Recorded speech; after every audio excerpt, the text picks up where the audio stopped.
Recording in progress. Thank you. Bringing this meeting of the Wellfleet Planning Board to order. August 19th. First items, anything under open session or public comment?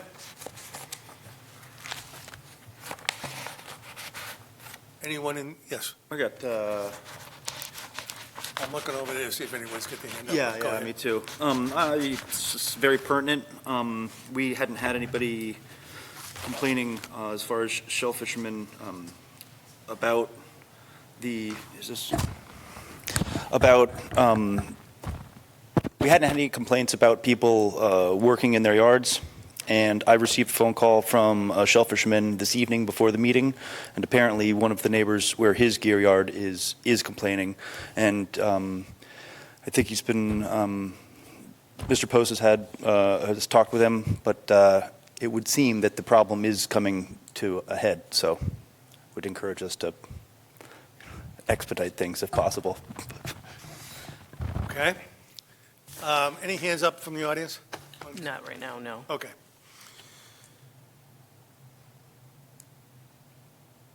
Seeing no other items under open session, public comment. Home occupation, continued discussion. Beth has prepared something. I'm assuming all of you have at least looked at it.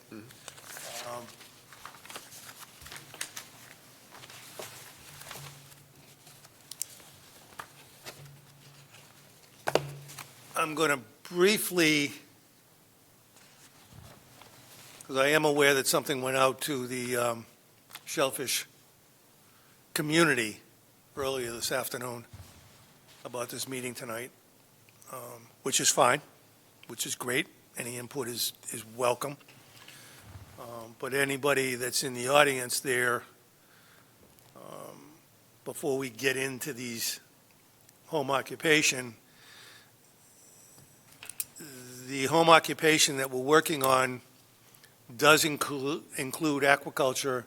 However, it is not being more restrictive. It's being opened up a little bit. There's also a definition that started all of this that we've already passed to put on town meeting floor that allows home occupation individuals to work outside instead of just inside a building. So that will be at least that issue on home occupation, depending on what our schedule is for the future for the next town meeting, fall town meeting. That definition should be on the warrant. I want to remind the shellfish industry, because I notice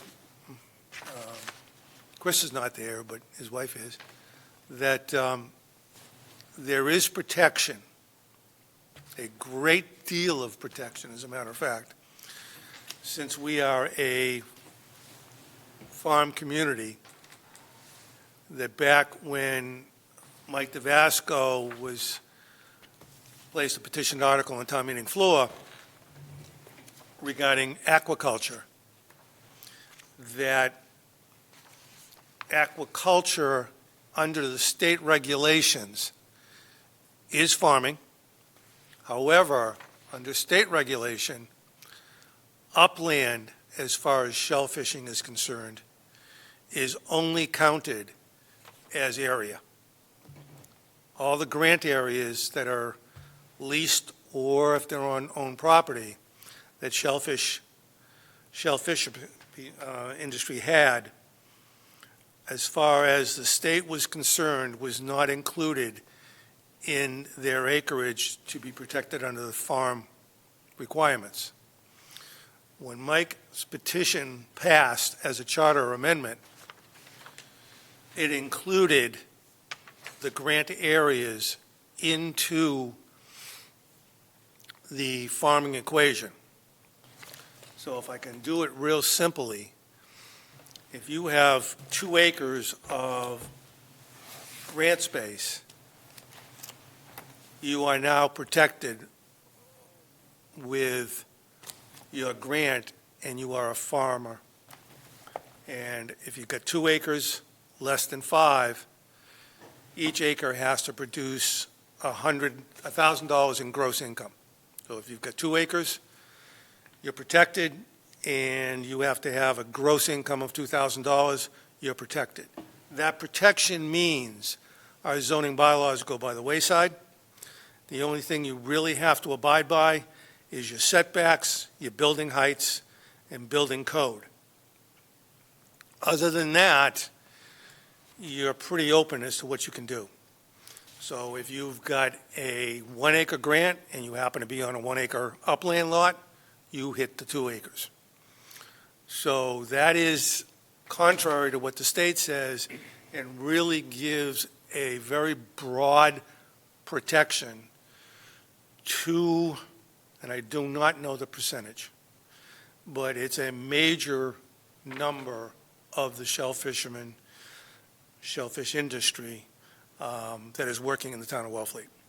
Many of them have 1.5, 2 acres, so they almost hit it with just their grant area alone, never mind their upland.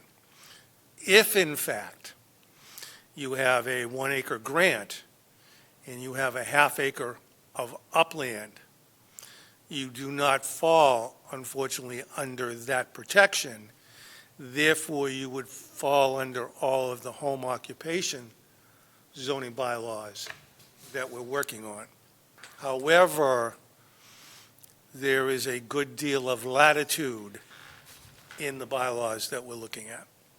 So that's just an overview. So I'm trying to cut to some of the discussion that may come up from some of the individuals that are not sitting in the room tonight as far as what protection you do have, and not to be overly concerned as to whether or not we're trying to take away any rights. We're trying to clean up the home occupation, and we understand, the planning board understands how much the shellfish industry contributes to the economy and to the abilities to those individuals in the industry to stay here in Wellfleet and live and work. So with that, we'll get into the discussion, but I wanted to at least touch that base up front. Anybody got any questions on that on the board? Yes. Do I have to push the button? No. No, okay. It's on. So I think moving forward as you have, it's always better to have redundancy. So adding a definition of aquaculture and then including aquaculture in the housing occupation, home occupation, I think makes sense. I'm of the opinion that the state's definition of agriculture actually covers even the smaller parcels, because they use the phrase may be limited to parcels of 5 acres or more or to parcels 2 acres or more if the sale of products, blah, blah, blah, including aquaculture, and not shall be limited to. So if someone had, as you were describing, Jerry, a ½ acre grant or a 1 acre grant and a ½ acre upland parcel, they'd be 1.5 acres, but they could still be considered agriculture even under the state's definition, because I think what this is saying is that a town could limit that definition of agriculture to being 5 acres or more or 2 acres or more if it generates more than $1,000 per acre based on gross sales. So anyway, I just wanted to get that into the record. Well, the state does say clearly that grant areas underwater are not included in the aggregate of your protection for a farm. So if you do have an acre of grant and you have an upland area of 20,000 square feet, you may be a shell fisherman, but you are not protected under the farming regulations in the state mandate. I've checked that with the state carefully. I've talked to the state, and they were clear on that matter. So that's one of the reasons why I think Mike DeVasco was and did put that petition on to make it clear, very clear to the state, as well as the shell fishermen, that there is now more protection in the town of Wellfleet. Okay. And I think it's Yeah. better to err on the side of caution and cover it. Yeah, no, I Then think leave it. I think the redundancy makes sense. I think it does too. Good. All right. Through the chair.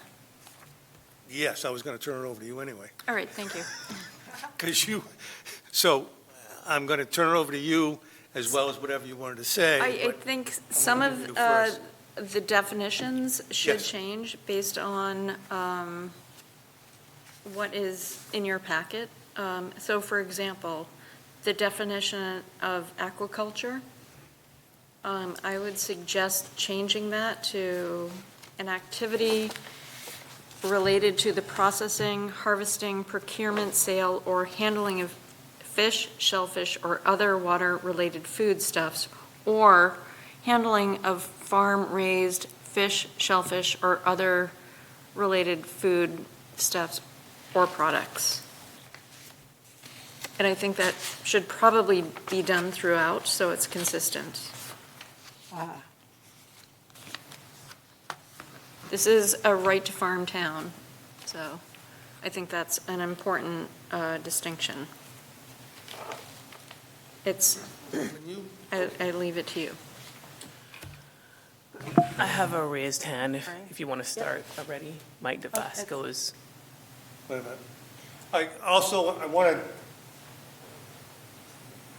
to, this is a preliminary to those not sitting in the audience, but to for example, Mike. This is a public meeting, not a public hearing. Most of us have not seen these changes that we're going to go through, not only on home occupation, but on ADU bylaws. Since it's a public meeting, I just want to get it out on the table that there is no requirement for the chair to call on anyone at a public meeting. You have every right to be here. You have every right to raise your hand. If you are acknowledged by the chair, you certainly can speak.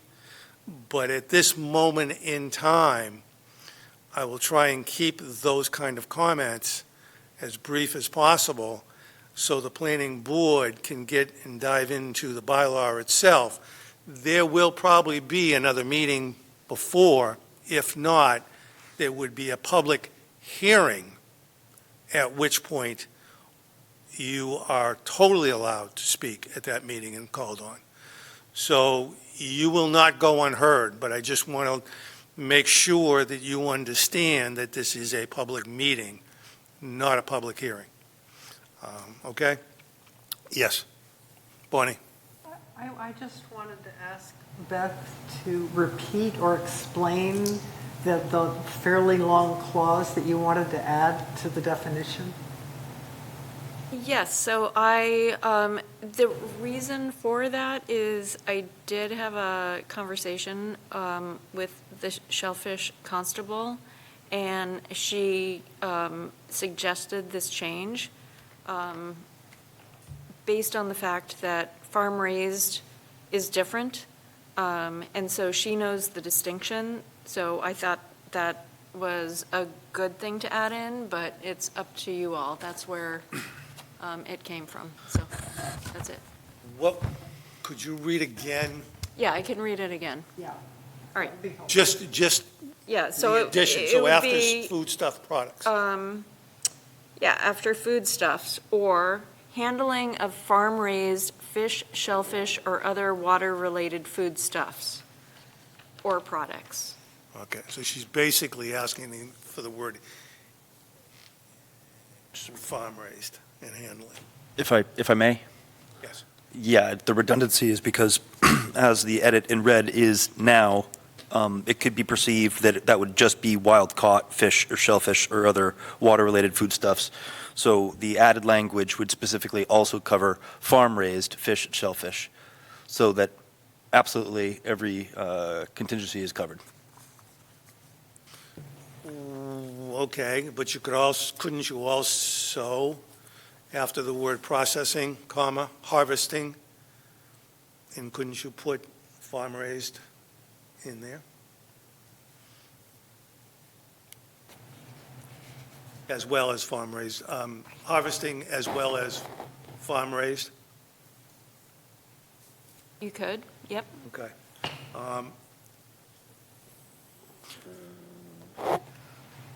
Any other questions? Bonnie? Well, how about just saying in the main definition, the handling of wild-caught or farm-raised fish, shellfish, and other water-related foodstuffs and products?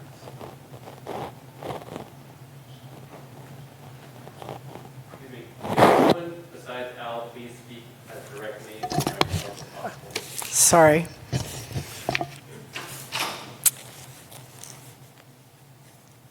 That's another way to do it. No. Question I've got, an activity related to the processing, harvesting, procurement. What do you mean by procurement?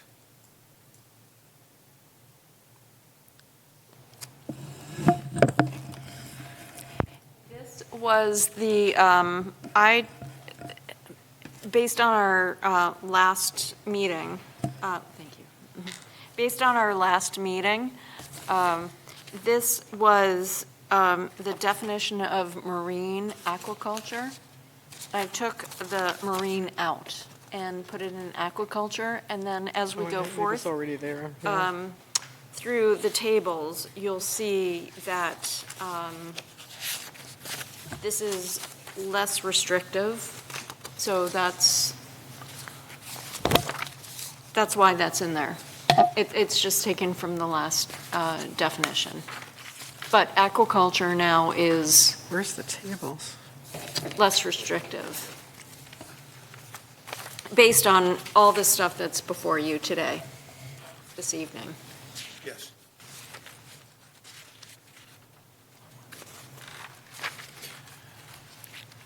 If I may, procurement, I mean, it's not unusual for, in fact, it's part of the business that shellfish farmers procure seed, so that would, at a minimum, would cover their procurement of seed and perhaps their storage of it for maybe a modest amount of time on their property, so.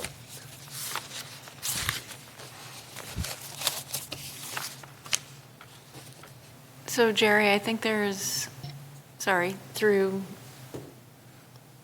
Yeah, he's. secretary, I think there's a hand up. Mike Means the audience? Yes. Mike DeVasto. Yeah, I understand, Mike, but as I said before, I'm trying to get started here.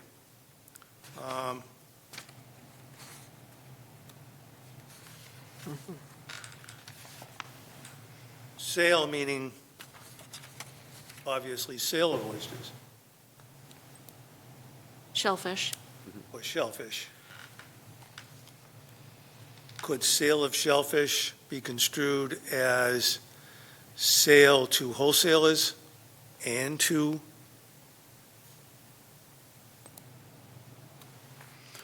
general public?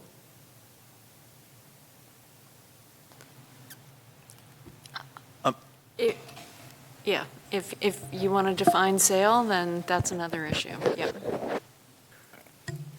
That's regulated anyway. It's just aquaculture.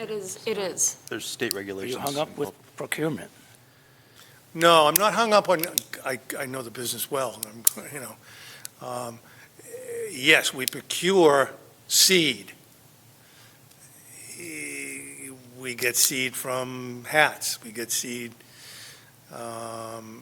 in the wild from a number of different ways. The sale, we have a definition of, a different definition for shellfishing if they want to establish a wholesale distribution. So you can in certain areas of the town of Wellfleet, you can not only be a shell fisherman, but the shell fisherman can take the next step and they can, if they're in the right zone, they can procure shellfish, legal shellfish, from other shell fishermen,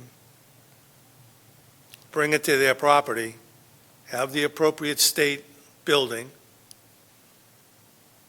and sell it as a wholesaler.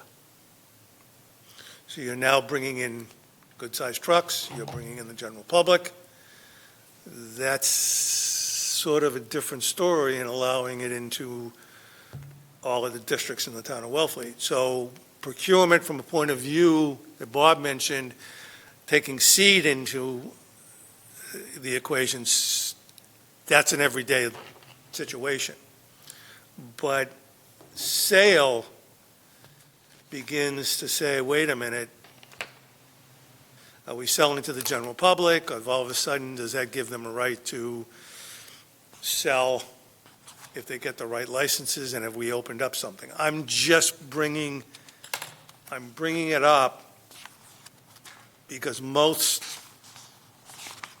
of the individuals in the shellfish industry are wholesalers, are shell fishermen only, involved in shell fishing only. They are not into the wholesale aspect of it. When you get into wholesale, you get into Wellfleet shellfish, you get into Cape Cod chatham fish and lobster. The normal shell fisherman in the town of Wellfleet cannot sell directly to a non-wholesaler, directly to Wicked Oyster or something of that nature, unless they've got specific licenses of the wholesaler. So I think, at least in my mind, I've got to dive into a little further the other definition of wholesale, because I think we allow the wholesale areas. I think I know C2 district, for example, allows it by right, I think, but I'd have to look at that definition. It does, it is C2, isn't it? Yeah, thanks. So there's, being involved with it, I'm just looking at all of this, and I'm not certainly trying to not hamstring what the industry is doing, but it's sort of want to be careful in the definition that we take everything into consideration, and in the protecting of their work, we're not letting it get extensive, bringing in the outside general public to the property, because that's not the norm for a residential area. I'll call on Mike at this point just to see if you've got some input on what's been said. Mike? Hi, can you hear me? We can hear you well. Okay. Just a couple things. I had been following the meetings after the fact. I've been watching them. And one thing that's been brought up is the right to farm and the protections of the right to farm bylaw. And I just want to correct something that's been stated.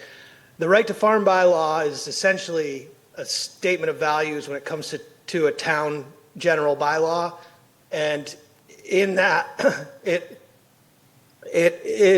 declares in the bylaw itself that it does not supersede any zoning or other bylaws or regulations of the town or state.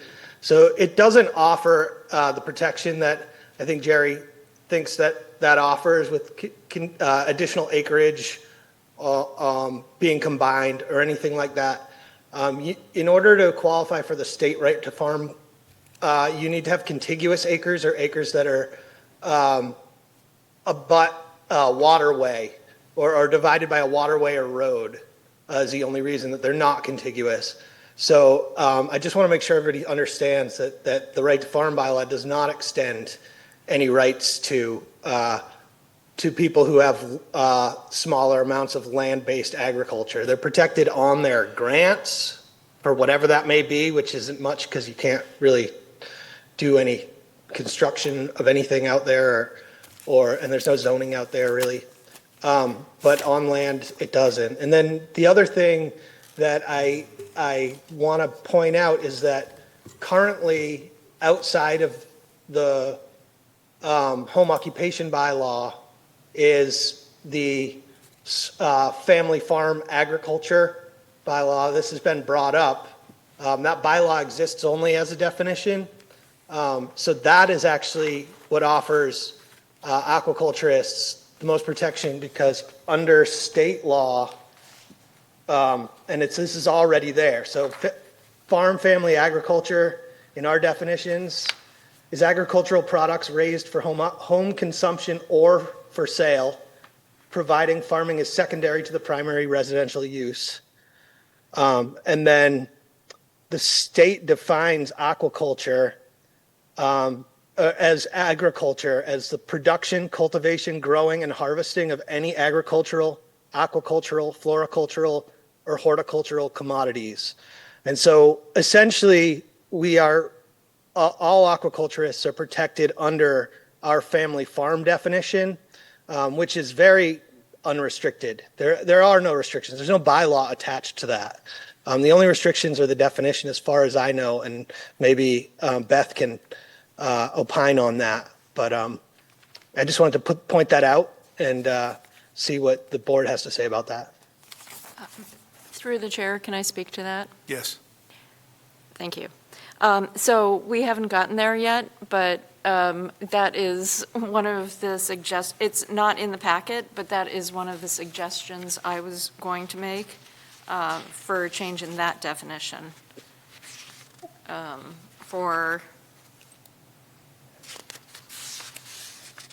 jumping ahead here, but for farm family, to add in aquaculture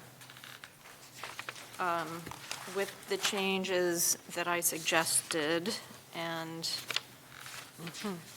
then that is on the use table, jumping ahead. Well, wait a minute. All right. Mike, when you're referring to the protection on farm family agriculture, there's no mention of the word aquaculture in that definition. That's what she wants to add. Right, but the state, so then it would fall to the definition of agriculture under state law, which is the production, cultivation, growing, or harvesting of any agricultural, aquacultural, floricultural, or horticultural commodities. The state of Massachusetts has defined aquaculture as agriculture, as farming. Yes, it has, Mike, but it's also said, in at least the last conversation I had with him, is in arriving at the acreage, the grant is not included if it's underwater. Right, yeah, no, it's not. That's the So- state right to farm bylaw does not protect anyone through that acreage. And that's what I wanted to clarify, because in the previous meetings, you had stated that you could sort of combine your land-based and license-based acreage, but in fact, you cannot. So the right to farm bylaw in the town is basically a statement of values. It's really to inform the public that the town views agriculture as something that it supports. It doesn't have any teeth.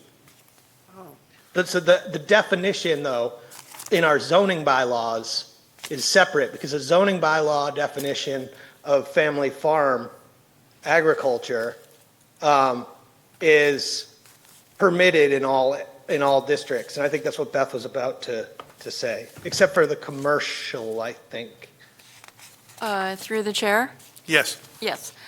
So the other thing I would suggest changing is not only, so it's consistent, again, jumping ahead, the farm family agriculture, but also farm commercial. So the definitions are consistent to add in aquaculture based on the suggested changes that I said to the definition of aquaculture. And then I think that covers it because it's in the farming use table. Again, this is jumping ahead, but, jumping ahead. But yes, I'm jumping ahead. But that also goes to home occupation. So I think that covers it based on the town and the state. Okay.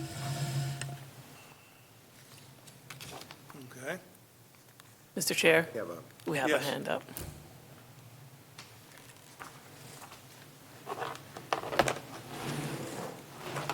Justin Post. Not on, Justin. Speaking. Go ahead. Hello. There you go. Justin Post, Building Inspector. I think we could leave the marine aquaculture alone and leave that in the heavy commercial like you're saying, so we don't mess around there. And do a mix between what Beth and Mike are saying and just adjust the agriculture definition to include the aquaculture. Just so it's there, the word, even though it means the same thing. It's a shellfish town. Through the chair, can I ask a clarifying question? Yeah. So you're suggesting you want marine agriculture Well, still in? if you leave that or alone, just then aquaculture? it would count, well, no, what, the one that's in the definition in the commercial heavy, leave that one alone so the concerns that Jerry had don't get thrown into the mix here. We want to keep it simpler for the harvesters. I think. You know, and do the other part, though. Do the other part you're suggesting. I didn't think of all the, like the wholesale Could you portion go of it. closer to the mic? No, I didn't think of the wholesale portion of it, the HACCP requirements and all that other stuff. But that's why it's probably in the C2 district in the table. Yes, because Right. it's one thing when you're working from the land base, sorting oysters, Right. and then at that point, bring them, when it's not Vibrio, bringing them to a truck or whatnot, put on the truck where a wholesaler picks them up, takes them. The next step is for the shellfish person to take the step of becoming a wholesaler, which then allows them to sell direct to businesses and other things. So they have to have refrigeration trucks, they have to have different stuff. Right, to that's move why the maybe product. keeping that separated and just That's why we defining separated it, aquaculture. yes. Yeah, In the past. If you're going to take that major step, and it is a major step because it's a whole different, well, that's what I mean. Hopefully we can simplify it and just really help out the small Right. shellfishermen. okay. That's it. Mr. Chair?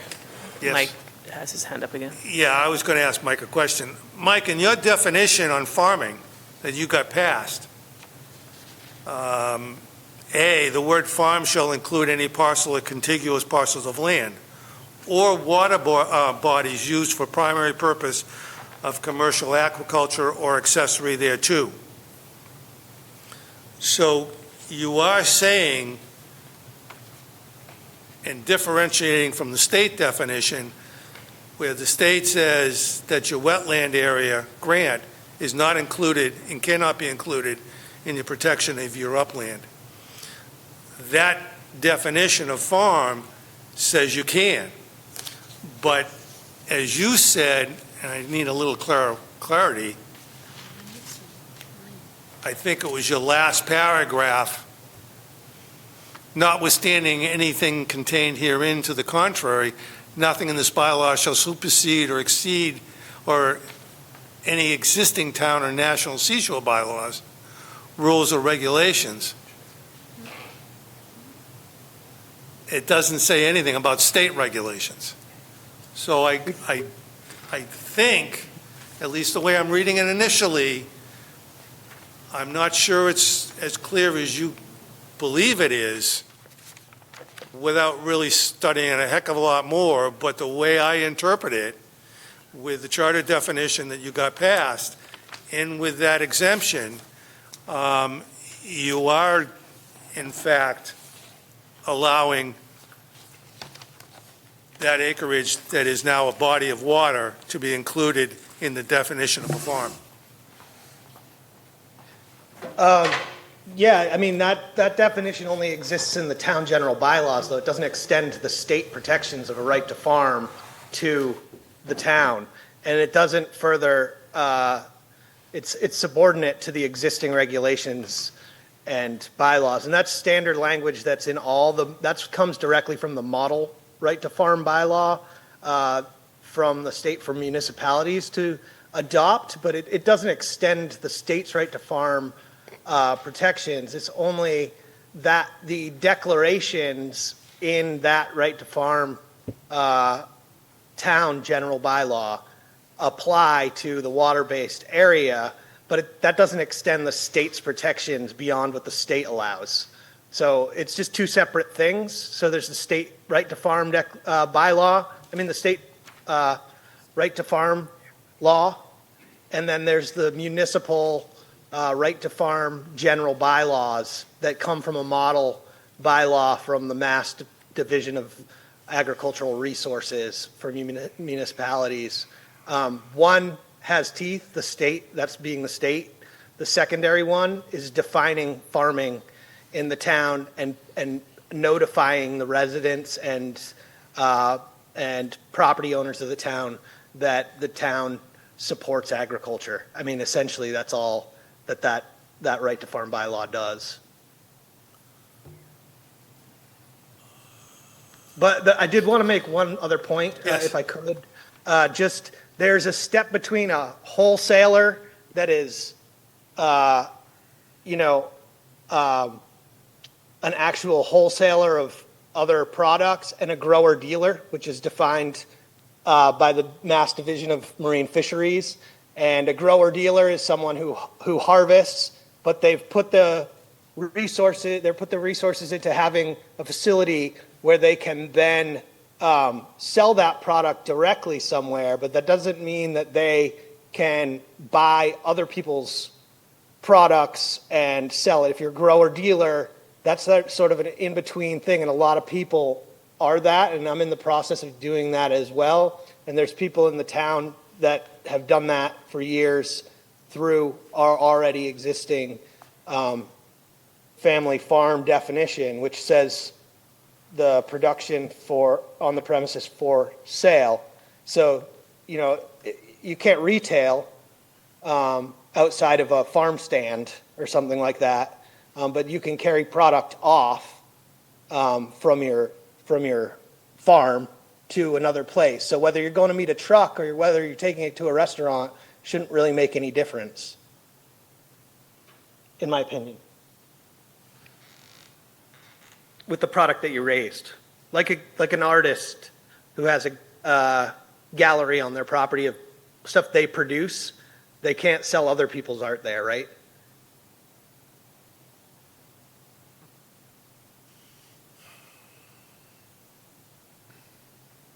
No, I believe they can, but I'd have to look it up. I'm not sure. Beth, you want to dive into this, or do you want me to? No, I think you have a couple of hands raised. Okay. I think on the point of the 2 acres, that's something probably, unless Beth and I can come to a conclusion, I think I'm going to want to reach out to town council. Because I just want to make sure we've dotted the i's and crossed the t's on this. However, definition, certainly, this goes deeper than the definition that we're working on right now. Who else has got their hand up? Bonnie was first. Although you haven't spoken yet, so do you want to go? Oh, it was you. Welcome. I had a question through you Thank you, Bonnie. to Mike. You stated that if you grow your own product, you can sell it through a license.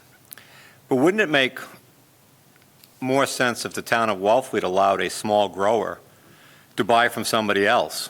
Because the fact that trucking is expensive and everything, if 3 or 4 of you non-family members were to want to do this, and one of you had a facility, so to speak, because the state's going to inspect that, shouldn't there be some leeway in here for that? I mean, if I dig clams and you dig clams and Bonnie digs clams and Bonnie's got a place to ship them from and we don't, is it that much detrimental if the 2 of us go to Bonnie's? I mean, personally, I don't think so. As long as Bonnie's making the money. I mean, I think there is a level of scale that you want to protect the residential zone from. I don't think you'd want to see, like, 16-wheel trucks pulling down to pick up there. So I don't know how you sort of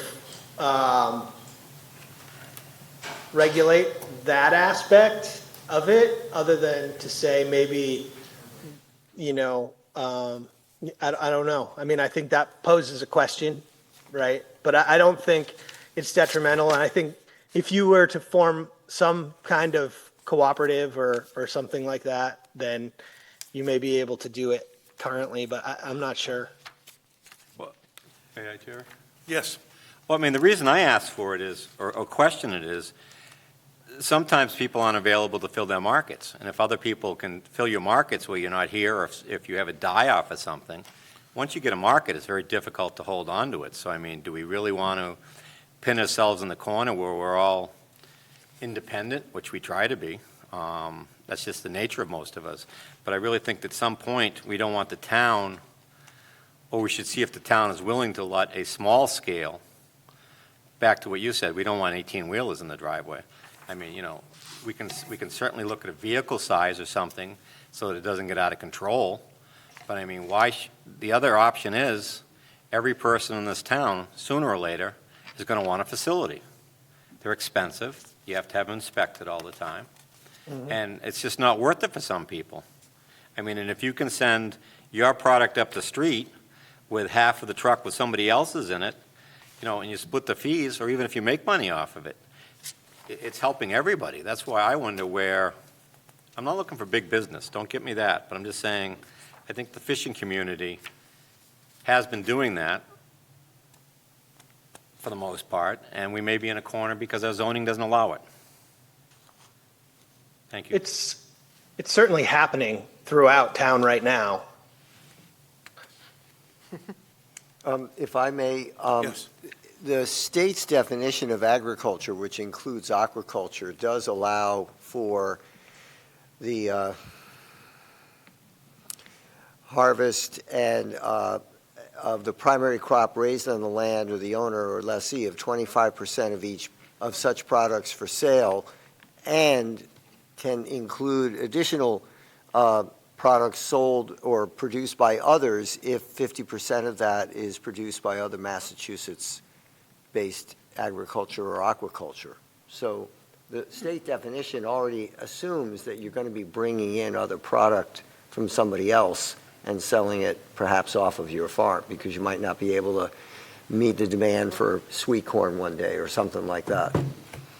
I don't disagree with that. The problem I have is we're sitting here because we thought we wrote a great bylaw 15 years ago, and we didn't. I just want to make sure that we look at some of the stuff that was more in the gray area then, and we've been doing it, and whether or not it's right or wrong, it's a necessity to make a living here. So I'm just wondering if we can make sure that everything that we've been doing, we can continue to do without worrying whether or not the neighbor is going to call the zoning enforcement officer and him come visit us. Well, and I'm agreeing. I think the state is already covering what you're talking about.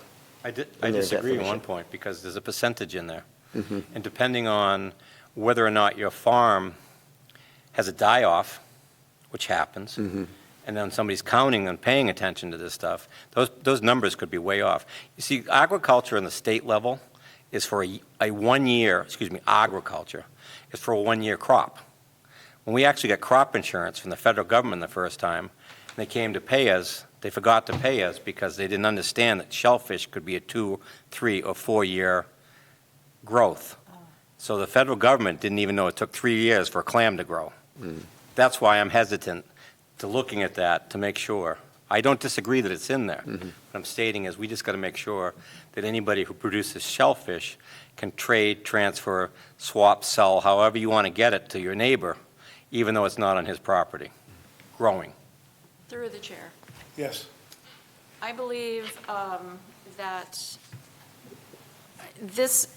these changes don't get into percentages or anything like that, but I believe that that covers, generally speaking, what we need, or what the community wants, What the community's doing? what the community Might be doing. might be doing. Yes, and I suggested some changes to definitions. So if we're looking at this holistically, which I mean, we haven't even gotten into the use tables or home occupation or service trade home business. But I think holistically, this covers what we're speaking about. So I leave it up to you. I have one last question to the chair. This says for aquaculture. What is a lobster trap? What? We know what it is. Yes, Through it certainly is. Through the chair, so I can't answer that, but my suggested change, I don't know if this makes a difference, but was, to put my glasses on, an activity related to the processing, harvesting, procurement, sale, or handling of shellfish, or other water-related foodstuffs, or handling of farm-raised fish, shellfish, or other water-related foodstuffs or products. I don't know if that covers it, but Well, I'm going to find out. you can answer better than I. No, I'm going to find out. We have an enforcement. I'm going to put him on the spot, which I usually don't do. Where would a yard full of lobster traps fall into this? Do you believe this would cover it? Or should it be specific to that fishery? Because it's one of the few fisheries that takes up so much area in the land base in the wintertime. And I know people who throw lobster traps on other people's places in other towns. Justin, go to the mic. Go to the mic. Mike. You got to speak through the mic. I'm going to ask the question differently, Mr. Thank Chair, you. if I may. Yes, please do. What would you need to see in this article change that would make you feel comfortable that if people had that business going on, that they could remain in it? As long as the harvesting of shellfish is covered by the aquaculture in the Pizalt case, I think we'd be in good shape to put it in family home farming. I do want to protect the residential people next door because I get those calls all the time. And I want to, Go closer to the mic and Sorry, just Bonnie. talk a little slower. Sorry, Bonnie. Putting it in family farming would be a good idea for aquaculture, as long as it's all under the Pizalt case. It's storage of equipment. We put in a fence bylaw in 2018 to protect that, so that we could try to do some shielding from some of the equipment that was for the people next door in the residential neighborhoods. But I think if we just add it to that family farm aquaculture, it would really help, because that's permitted in the residential use district, and no, we're not looking for air brakes. May I?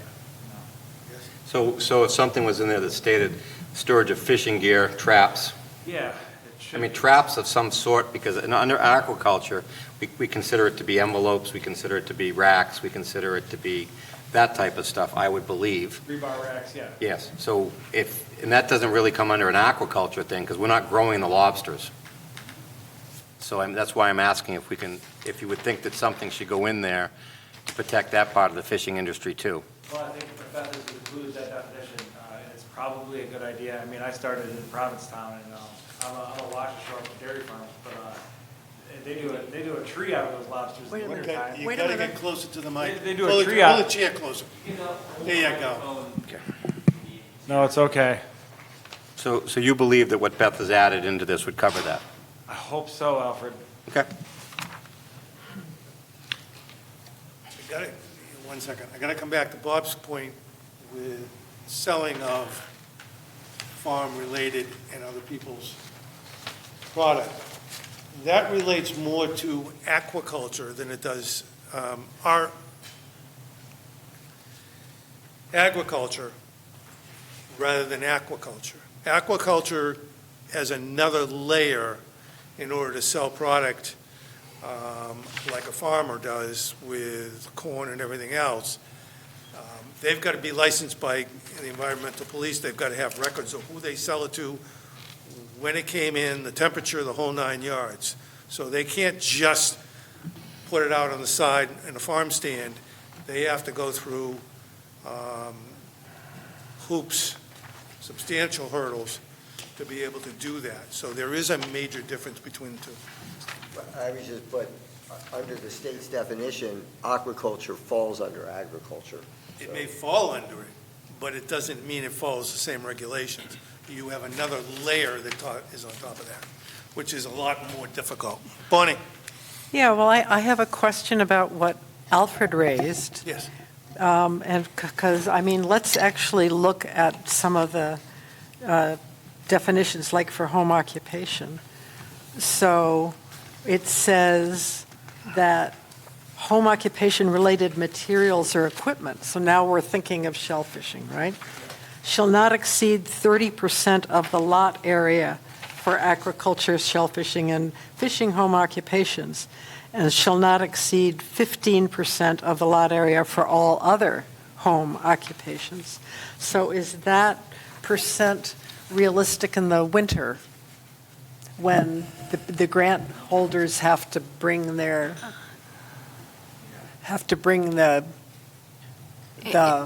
what do you call it, the cages? So through the chair, yes, thank you. So Bonnie jumped ahead to the home occupation. It's section 235-6.22. Yep. Where it includes the percentages. B6. Yeah, yes, correct. You are on your game. So, exterior storage of home occupation-related materials or equipment, and I would suggest a change to this to say and/or work area, 30% of the lot area for aquaculture, shellfishing, and fishing home occupations, and shall not exceed 15% of the lot area for all other home occupations. So I hope that answers or addresses what you're saying, Alfred. Well, I think it takes, if I may, I think it takes care of the fact that now we're allowed to work on it, where prior we weren't. I mean, that was one of the big concerns. In the wintertime, no, I think those numbers are too low. Yeah. Well, it depends. If you own 7 acres, it's not. If you own a half an acre, you're extremely restricted. I mean, I don't want to tell you how many lobster traps are in my yard, but they cover up, I don't know, an acre and a half, an acre and 3/4. And I mean, it's just, and then in the summertime, if there's 100 of them there, that's in case of a storm. So you can still get back fishing. It's a very, I don't know how many racks people have. The problem with the racks are, if you stack them 10 high, it's a bitch to get them apart. I mean, people do that. I don't know where the happy medium is. The numbers that are in this, though, Bonnie, originally, there were none. So in order to promote the availability to start doing this, that's why these numbers went in here. We questioned if they were high then. Some of us did. I didn't. But I believe that at that point, a number was better than no number. Because we weren't willing to say the yard.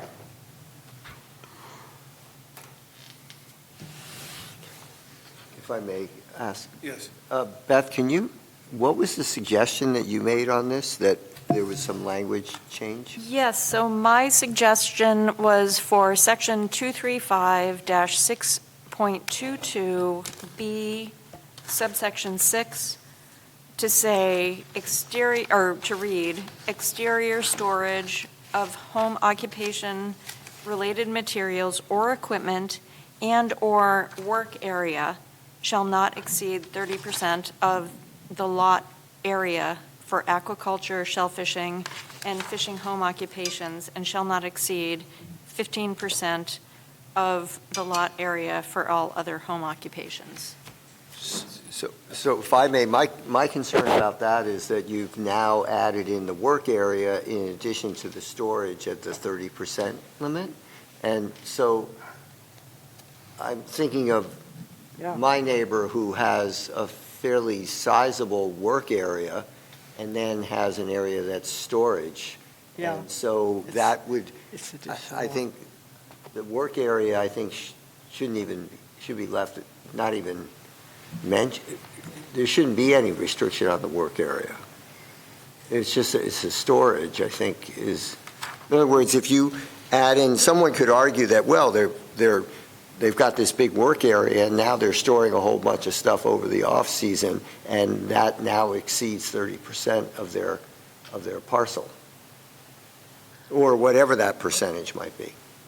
Well, through the chair, I'm not a shellfish person, but I would defer to somebody who is an expert in this area. The only reason for adding work area is, for exterior storage, but then if you are working outside, that would be the work area. So if you're I'll try. Yeah, okay, I'll defer to If Alfred. that's okay with the If chair. it's through the chair. The way the bylaw is written now, for the most part, you can store up to 30% of your stuff, you can use 30% of your lot for your gear. Mhm. It's also written that the only place you can work is inside your building, originally. So that's why I believe some of these are changes so that we can work outside on the gear. Because right now, if I have a lobster trap, okay, I have to pick it up, take it inside the garage, and work on it. So if I'm changing the escape events in the end, which takes about 3 minutes, and I got 300 of them in a row, it's going to take me 2 days to get them inside and get them back out, instead of just going along. Right now, technically, we're not allowed to do that. So by allowing the work area to be a part of this, that does not mean you have to take your stuff inside. Because the way it's written now, correct me if I'm wrong, it's supposed to go inside to work on it. There is no work area described in this originally. And by Beth putting the work area in it, even if she includes the whole area in your 30%, at least you're allowed to work outside. Outside your building. Did I not do well with that? Suggestion? Did I not do well with that? No, I'm just thinking of all the, Continuation, hold on. Go ahead. yeah, go ahead. No, I I'm think- letting Bonnie know that this Oh, is a oh, continuation. yeah. 1 second, Bonnie. Oh, Go ahead. I'm just thinking of the shellfishing farmers that I know, they're working outside all the time, so I didn't even think that there would be a restriction on the fact that they can't work outside. Neither did we when we passed the original bylaw. I sat at this table and did it, that's taken care of. okay? We tried to fix things, Tempting, and we did. tempting to be taken care of. Yeah. As it Yes. stands right now, it is illegal to work Yes, outside. I understand. okay. That's why, that was the whole impetus. So all of the In theory. shellfishermen understand and In theory. listening here. Working outside in your yard is illegal according to the bylaw that we have presently for all home occupation, carpenters, electricians, plumbers, oystermen, lobstermen, whomever. It was a decision that was made by the Board of Appeals correctly under our zoning bylaws that you've got to work inside and you could not work outside. That started this entire discussion as to say, wait a minute, the shellfish industry, 99% of the time works outside, whether they're on their grant or whether they're in their land-based yard, they're outside working. I think now that as the shellfish industry grows larger, and what's happening is we're getting larger as the shellfish fishermen stay in the industry and grow as they hope they do, their business is getting larger. They're selling, instead of selling 100,000 oysters or 50,000 oysters, they're selling 150, 250. It's growing, which we want it to do. But in order to grow, you have to take care of your product, whether or not it's absolute seed, which is less than our fingernail, or 2.5-inch stuff that you've got to pull off the grant for some reason, and pit it. So now we're getting, in the wintertime, to Alfred's point, he's got the lobster gear situation. But now we're getting trailers as put on property that houses, instead of pits in the ground, they're using trailers with insulation on the inside, pulling their oysters. They're working outside still in the middle of winter. They're storing their equipment. So I think if we're adding into equipment as well as outside work, the 30% probably is a low figure to work with. Mr. Vasco. Okay. So, again, to Beth's point, those in the industry, they may be working under tents, and some of them are working out of coolers, which is inside.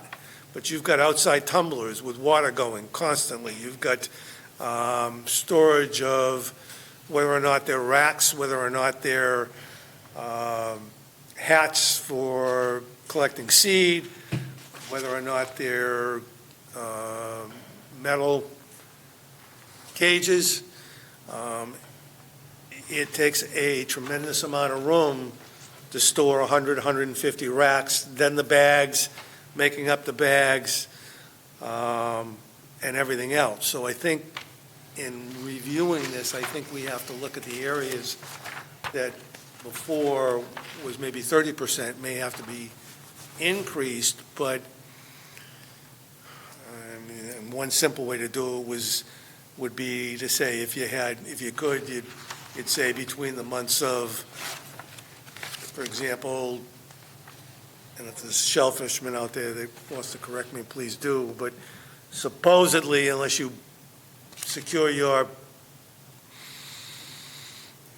racks and your bags and your condos into the ground on your grant, you got to pull that product off the grant. Now you got to pull all your equipment off the grant.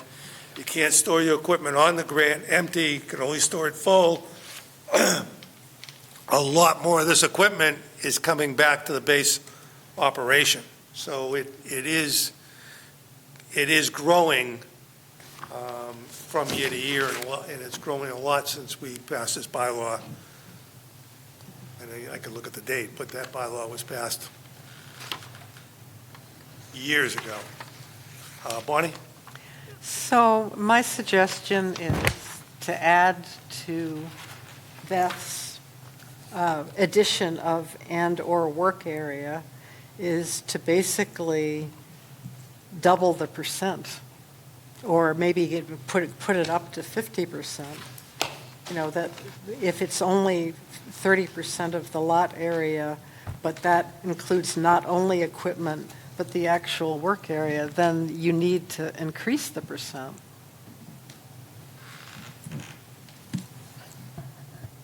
And I think I understood you, Jerry, maybe, that we could make some of the increased percent seasonal? No, that was, You know, so during the time of year when everything has to come out of the grant and onto the lot? Yes. I think what I said, Bonnie, was it would be easy to do that. However, it falls on Justin, town building inspector, to enforce that. That would be an enforcing nightmare based on the job description he has to have right now, and with the fact that now every single rental on all properties have to be inspected.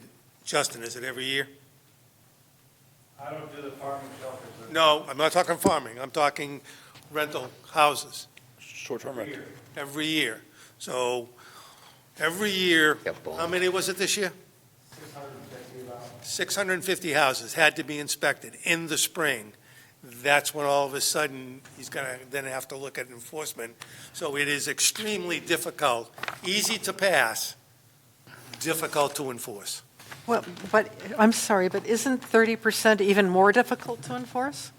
Because it's unrealistic? I don't think unless a neighbor is really complained, I don't think anybody really is in fact looking at the 30%.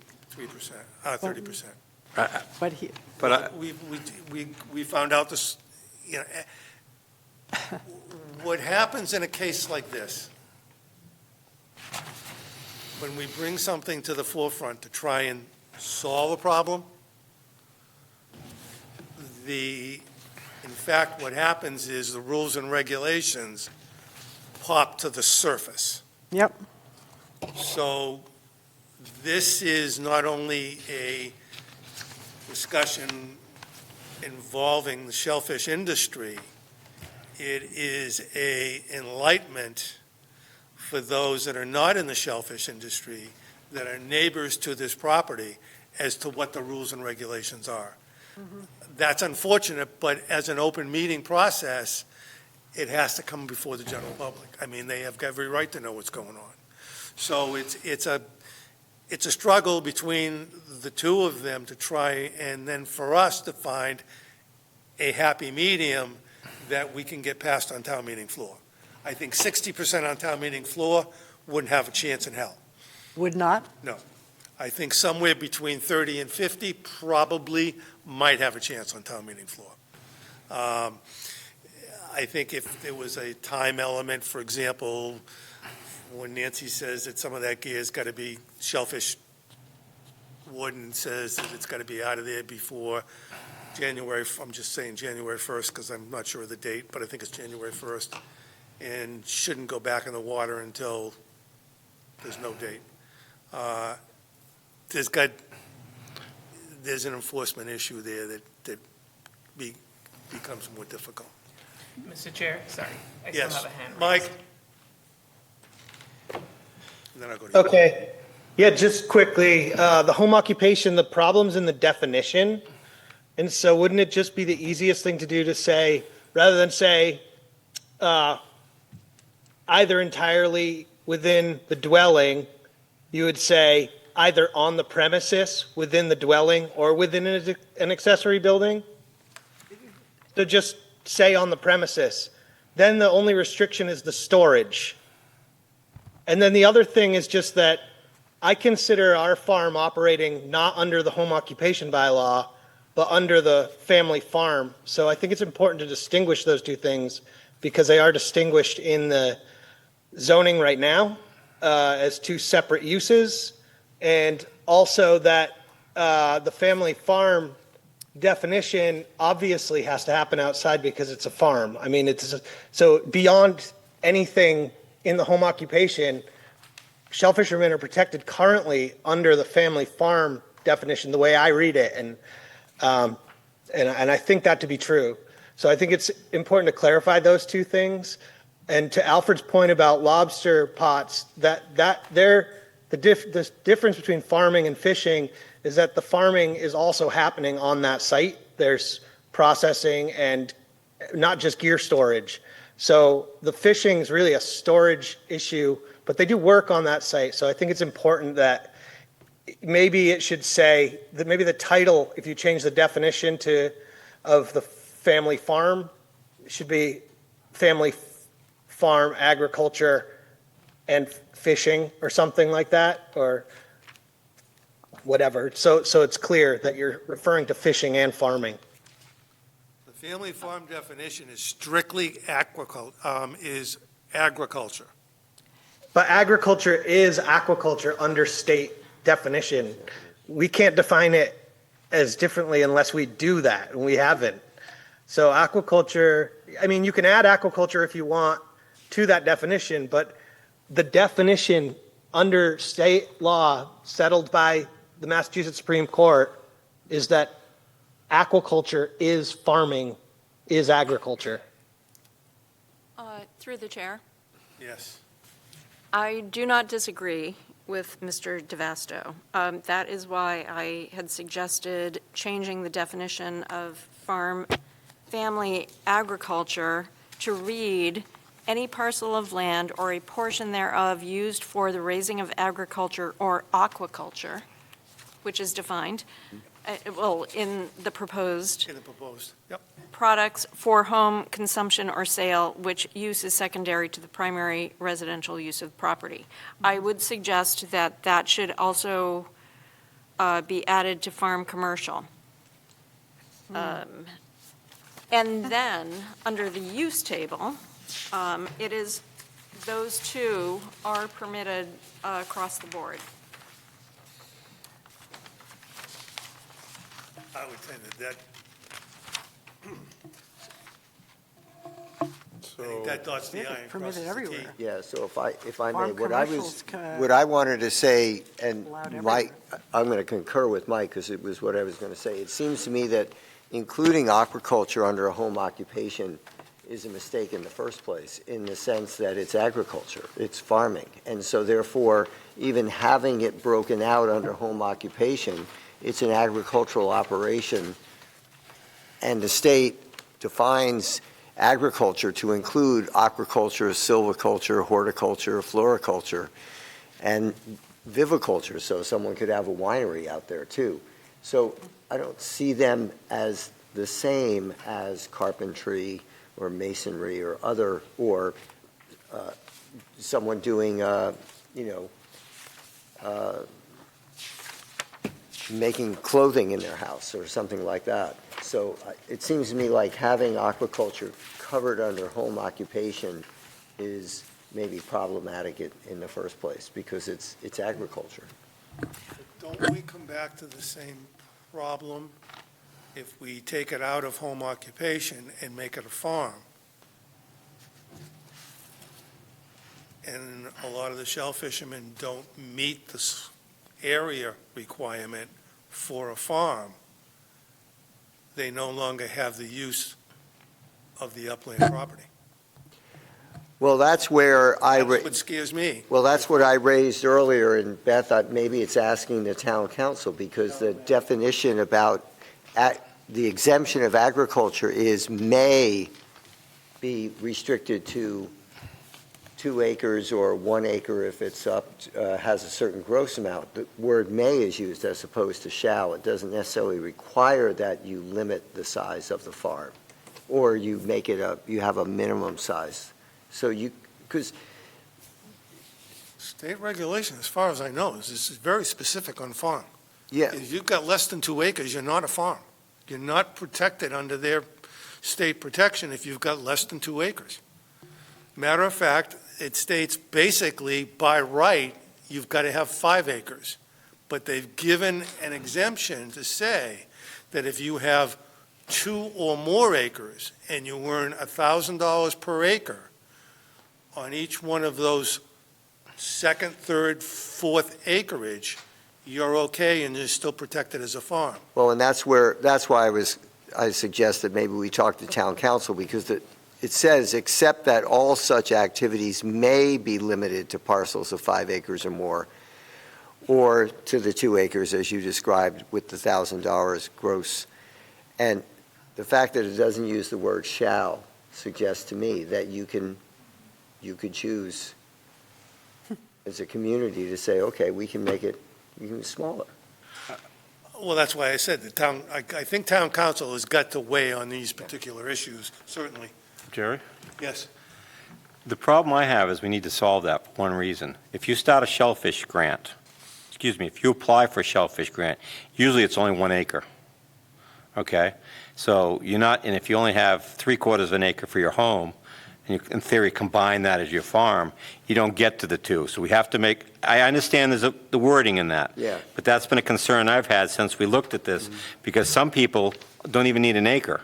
They're happy with 3/4 of an acre. So that's why I've been concerned that the little guy, who can make a living maybe by himself on that, is going to get phased out of the protection. That's been my concern from the beginning. Well, and what I'm suggesting is that we talk to town council, because we could say, well, you can have 1 3/4 acre property, 1 acre grant and 3/4 back at your, on your upland.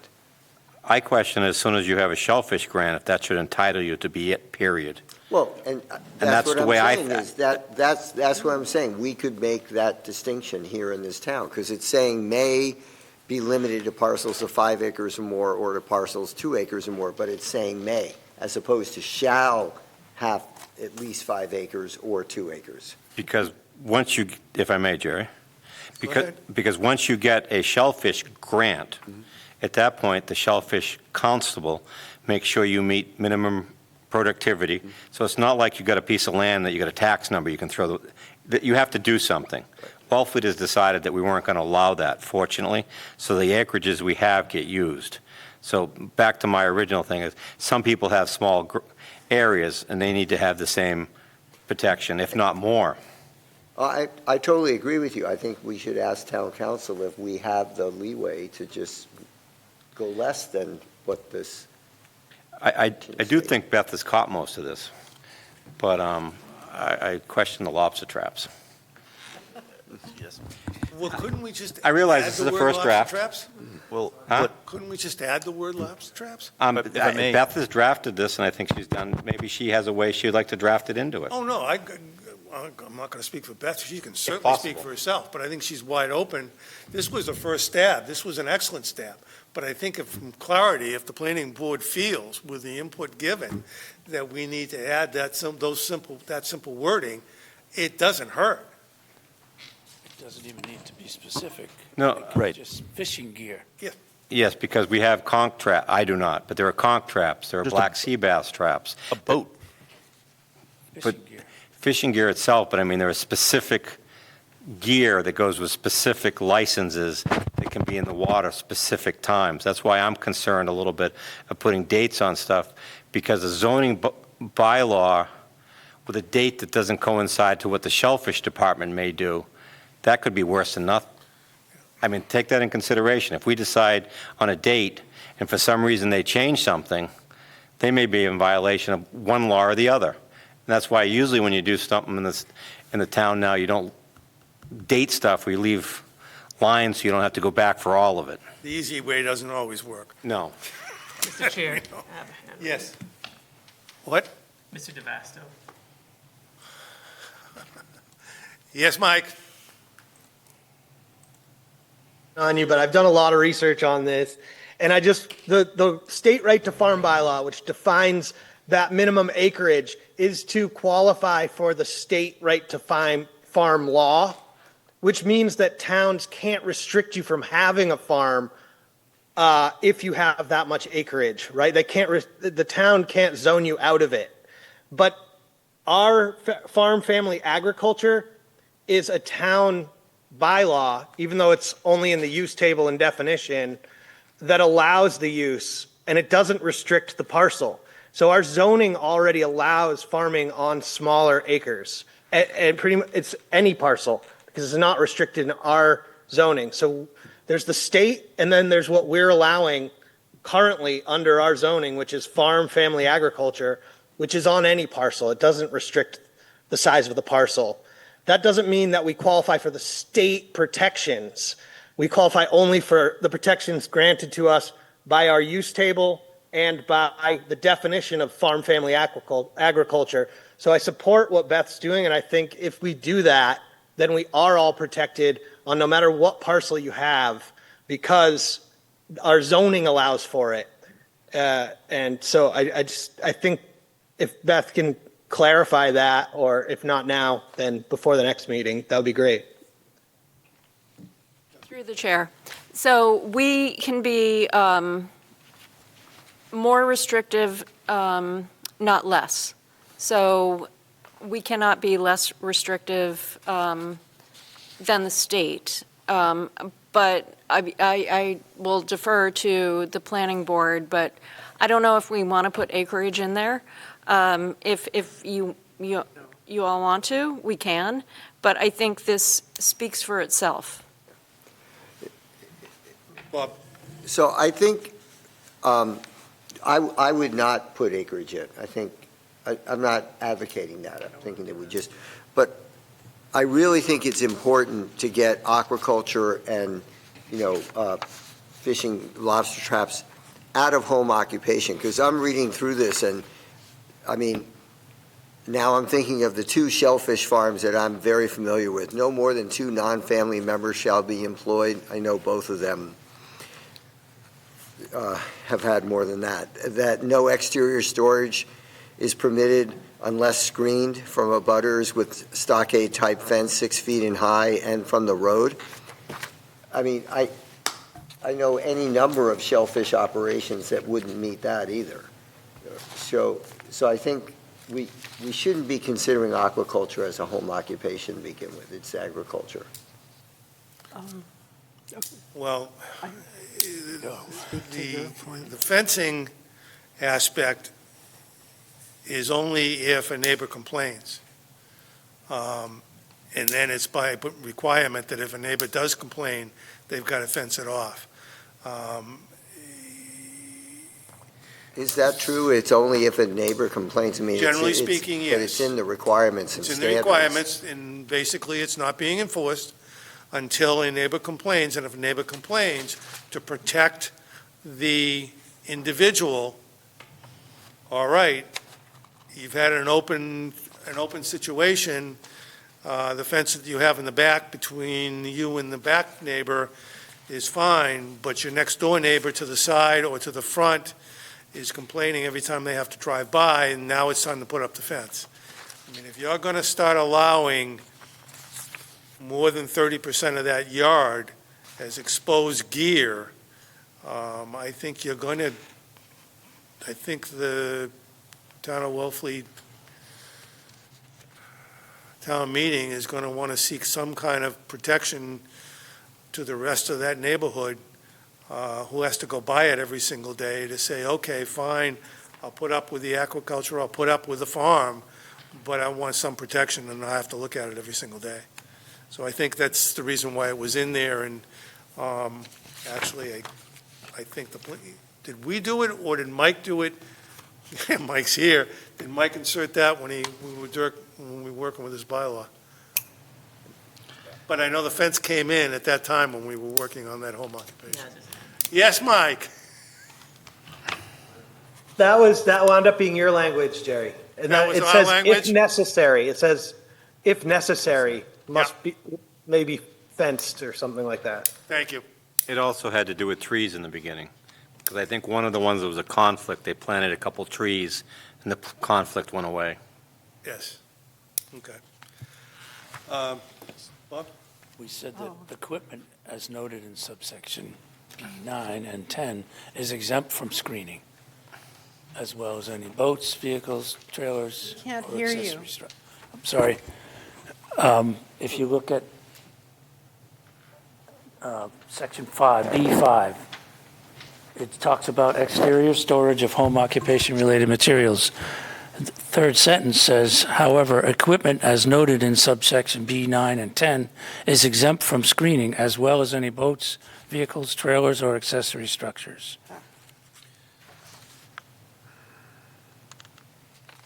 This was amended in 2018.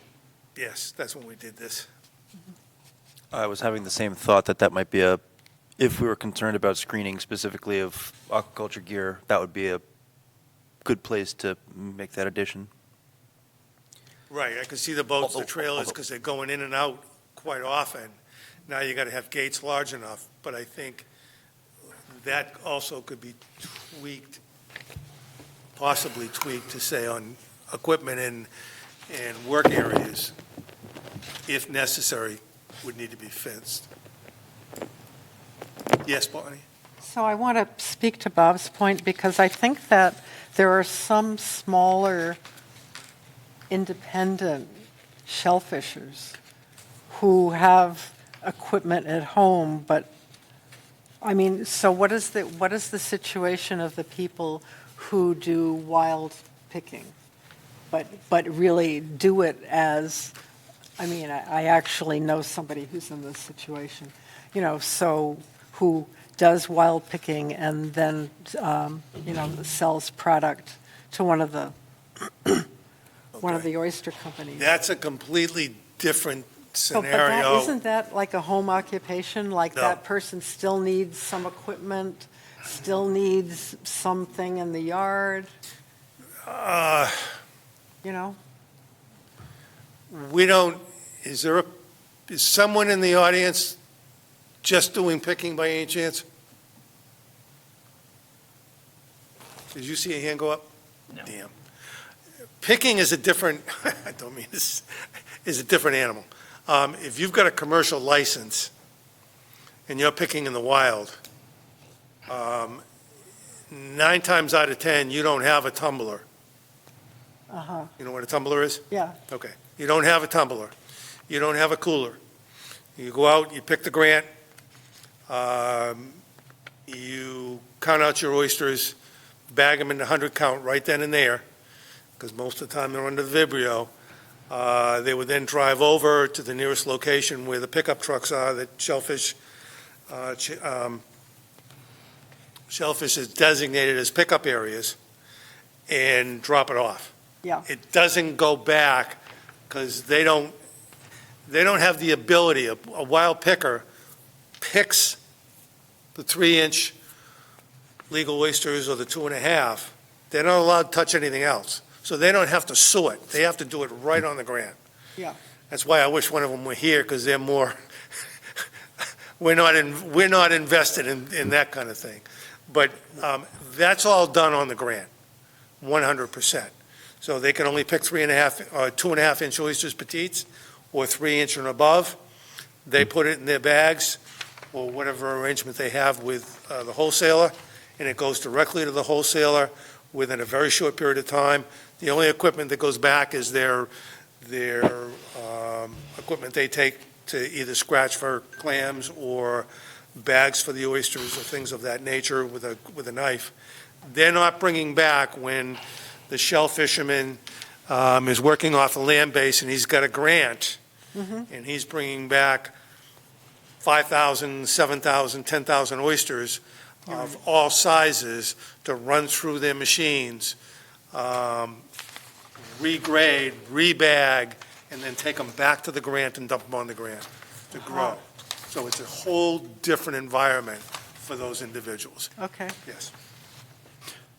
They wouldn't even fall into home occupation because nothing's really coming back. okay. If I may, I'm sure. Absolutely. I'm sure that people that pick in the wild do tend to work in their yard. There's some menial task they're doing, whether it's cleaning out their kayaks or their trucks, whatever it might be, so that we are absolutely clear and protecting all people employed in the fisheries that is not particularly aquaculture.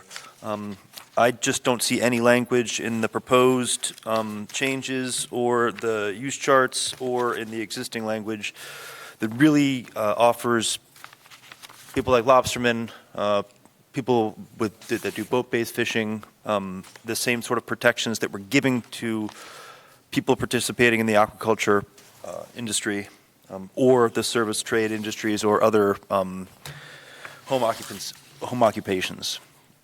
So I would like to see some language somewhere. I don't know if we need to add another definition here entirely, or if we can include it into the definition. But to Alfred's point before, of what about the person with the 300 lobster, well, 800, well, 1,600, however many lobster pots, where is their protection?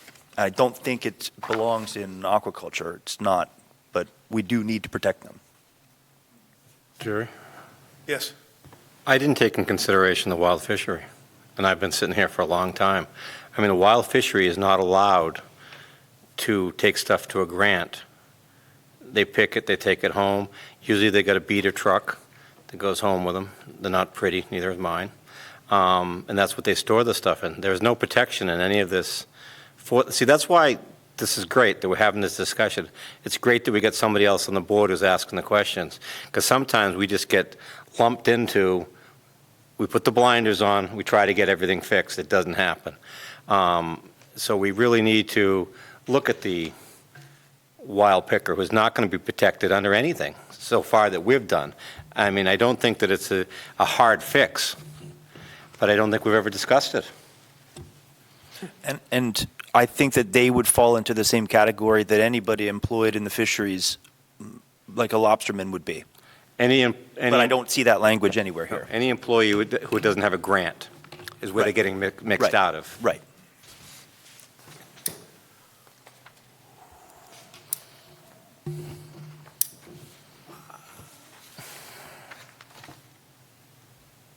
I'm not too sure a wild picker can take that product home. Have to. No, they don't. No. They can't. I'll agree with that, Jerry, but the problem is. It's got to be in a cooler, but they can But take it home. they're extra coolers, their ice Head right to machine at market with home, it. which is probably out on the porch. I mean, all the equipment that goes with it, they're entitled to just the same, their needs may not be as great because of the volume, but they still need the equipment in order to make sure that their product passes DMF. Through the chair. Yes. So the revised or suggested definition change to home occupation, if you look at the second sentence, it says, subject to the above regulations, this may include but is not limited to the following. And it lists aquaculture, carpentry, et cetera. But subject to, but may include, but is not limited to the following. So I think that could include. Fisheries. Yeah, That would be appropriate. Wild pickers, yeah. Yeah, So- or just wild fisheries. Or fisheries, yeah. Yeah. Wild fisheries. Fisheries, yeah. Wild fisheries, yep. And so, You're really close. I mean, it's. Yeah, this is, I do like everything else, Beth. This is great. I'm not picking it apart, Beth. It's just that I never even thought about the poor wild fishery as far as the shellfish industry. I would almost advise on the wild fishery aspect to call in the shellfish warden. Because from what I understand pretty well is the grant holder.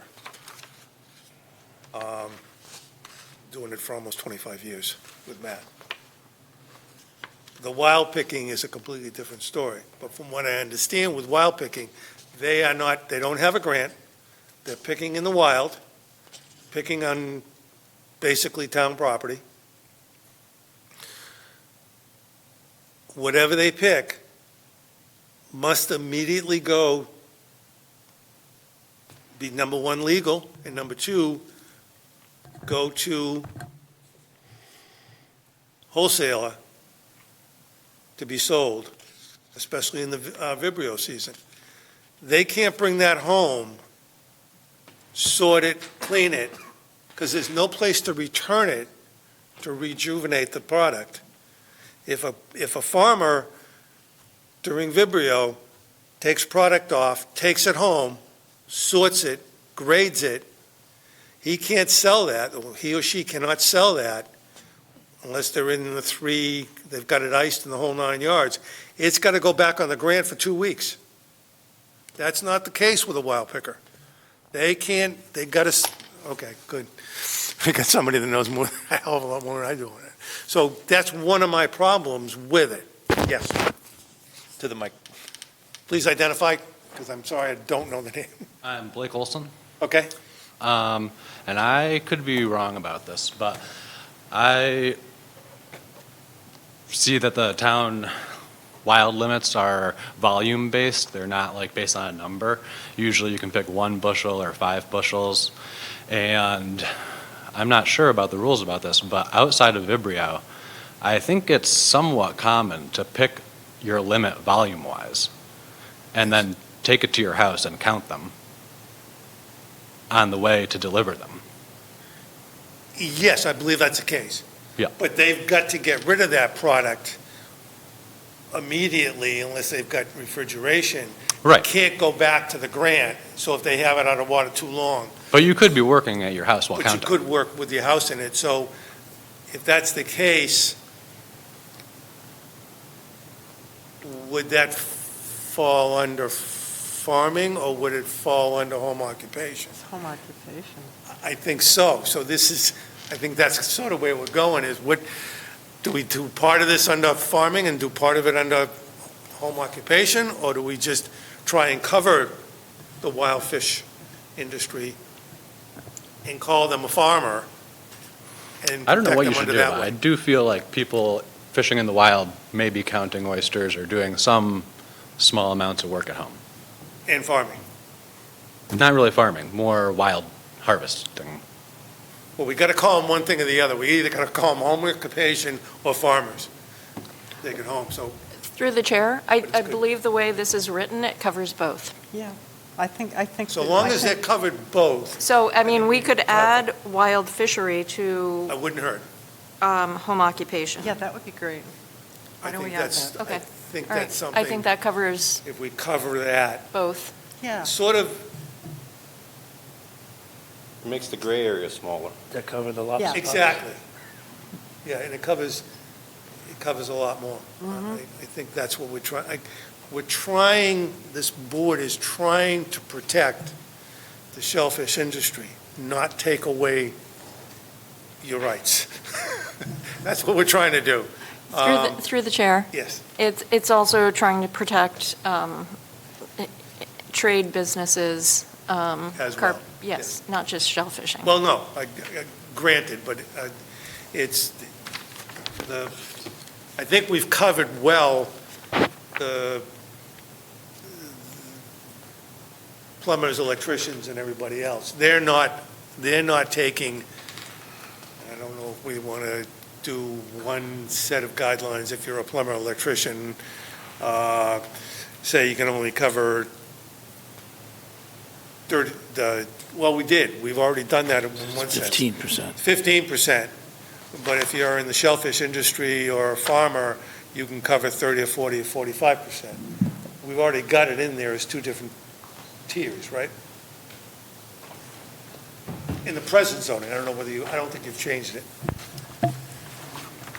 In the present zoning, home occupation, it doesn't distinguish. Home occupation is under the definition of home occupation, so regardless of whether you're now wild fishery, aquaculture, carpenter, masonry, plumbers, electricians, the exterior storage of home occupation-related materials and work area shall not exceed 30%. Shellfishing, the other area, other occupations, it's 15%. I don't know if you want to change that or not, but yes, for aquaculture, shellfishing, and fishing home occupations, 30%. it's 30. It's doubled. Yeah, it's doubled for that. Otherwise, it's 15%, so. All right. I question if that should go up, especially since the fact, sorry, I wasn't, It's okay. especially because of the fact that we do have I'm going to call it a screening bylaw that's part of it. So, I mean, if, some people might want to see what we have versus seeing a fence. So, I mean, I really think that fortunately our zoning enforcement officer kind of lets it go until the neighbors decide what they want. And I think that's a better neighborhood. So should we consider leaving the plumber, electrician, carpenter at 15 and find a number for shellfishing, fishing, whatever, over 30? It could go. If I may. I'm just thinking, it could go from 15, instead of 15 to 30, it could go to 15 to 45. Yeah. If I may, Yes, I think that 30% number for fisheries and aquaculture definitely needs to increase, and we need to, fishing home occupations is in there, so, but 15%, 20,000 square foot lot, 15% is 3,000 square feet. That's a good chunk of real estate. I think if you are using much more than that, I mean, I'm in the industry, if you're using much more than that, you just need to be looking at a commercial space somewhere. We just don't have that much gear, and if you do, you have a multitude of employees, and you're just all of a sudden qualifying. You're qualifying for Yeah, something yeah, else. you're jumping into another frame. So how does the board feel in going from 30 to 45 on farming? Or that, Yeah. I think given adding the work area, which is Beth's suggestion, I think because we added that, we need to increase the percentage. do you want to take a vote on that? Well, if I'd like to read have it read back, please. And if I may, Yes. I think we should go as large as we think that the town meeting it'll get passed at town meeting. So that's the debate in my mind, is what do we think that the townspeople are actually going to vote for? 50. That's what I was thinking too, but when you get to the word 50% of the lot, Yeah. Because you that got sticks in somebody's mind. When you stay under 50 at 45, okay. it's still 49.9. good. Yeah, it's sort of like 399 versus. I got to admit that it would be a lot easier for me standing up presenting this at 45 than it would be 50. Yeah, And that's, well, unfortunately or fortunately, that's what we have to look at is when we're doing these zoning bylaws, you got to get a 2/3 vote on town meeting floor. And they have been tremendously supportive of the planning board with zoning bylaws in the past. I think we've got probably a 95 to 97% success rate on town meeting floor. I've only seen a couple go by the wayside. And just to remind me, I know you explained it before, Beth, but what was the reason for including the work area into that 30%, 15% spaces? There was a protection for some reason? The reasoning for that, through the chair, is just because exterior storage, so you can store things outside, but can you work outside or not? So that's why work area, so you can. Aren't we addressing that in other areas, like Well, yeah. in the redefinition of home change. occupation Yeah. and in the home occupation bylaw? Aren't we covering that in other areas, or do we need to be so redundant, or are we particularly covering the fishing industry or shellfishing industry with that change? Because that seems a bit more restrictive. If we could have, let's say 30, we'll go with the number that we have now. If it's 30% of the area for storage, well then, and we have work area not enumerated anywhere else, but we do give people the right to work, then they have an additional space to work. So it seems How to be. much? Right, we haven't said it. That's so- why the 45 covers it both. If they want to use 44% as storage and 1% as work area, they can divide it however they want. Also, we're looking at, if you start breaking that 45% down into 30% storage and 15%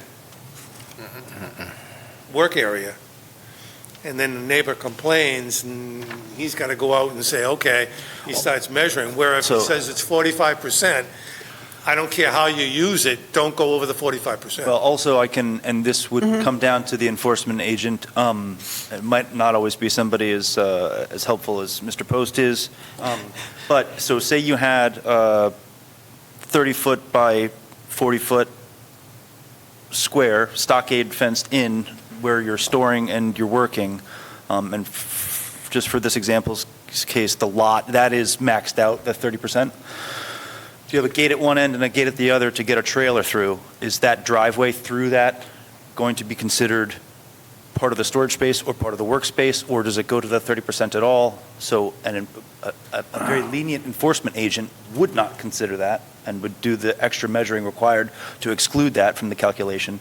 But do we need to have more specific language to make sure that a particularly persnickety neighbor isn't going to try to hold somebody's driveway against them?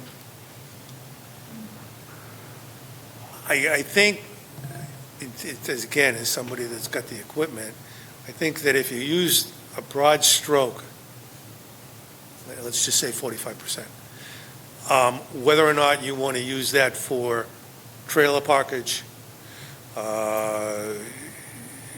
parking, whether you want to use it for assembling gear during the winter, and during the summer you need a lot more, or reverses to workspace.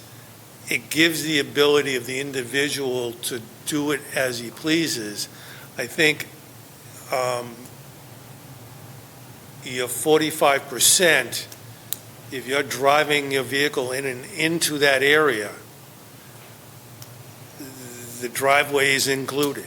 I mean, your driveway to that area is fine, but if you're driving a trailer and you've got a trailer behind it, and the trailer is, I would make this is an assumption on my part, but if you've got a trailer behind your pickup truck and you back the trailer into your 45% area and you pull your one truck out of there and park it on your own property, you're not taking up any space, and it's a car, it's an auto, you're allowed to have it.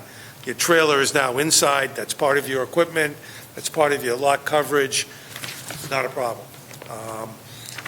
But I think if we start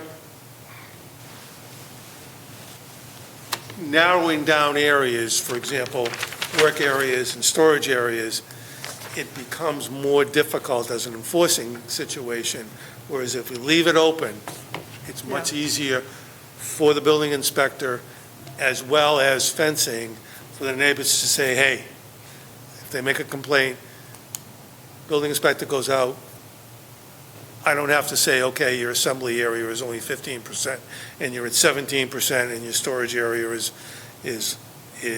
over what it's supposed to be as well. Let them use whatever the space is, I think, is the best way. But that's my only opinion. Through the chair? Yes. I believe that this allows flexibility, and that's something that I tend to like in zoning. Yeah.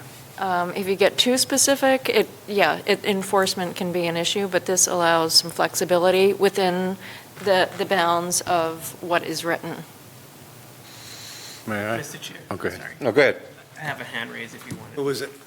Mr. DeVasco. Yes, Mike? Just logistically, I'm just thinking about people who might have a 10,000 square foot lot. The 30% storage was meant for storage of outside equipment. Is there some reason why we can't just allow people to work on the premises and not restrict that area for where they're working? I just think, if you've got like a 10 or 15,000 square foot lot, you're already pretty restricted by your storage. But like working, driving, parking, you've got a couple trailers or a trailer even and a truck. It can start to get pretty tight where you can work. And I just don't think it's necessary to actually define the percentage where you can work on the premises, especially in something as small as what a home occupation is designed to capture. It's already a restricted bylaw with number of employees, and if you can separate out the storage and just allow people to work on the premises. Which is what we did. Through the chair, I have an answer Yes. to that. Hopefully it answers the point you raised. So home occupation is a defined term. So the way we are looking at this is if we're going to actually change the definition of farm family, agriculture, farm commercial, then you don't fall under home occupation. So you're not restricted. Yeah, I'm just even thinking of, I prefer that. I think it's better for us to be under the farm thing. But even with small lots, it is mentioned in there. So I think treating them as separate uses is probably appropriate. It's hard to know what you fall under. I mean, I consider our business falling under family farm agriculture, but aquaculture is also treated under home occupation.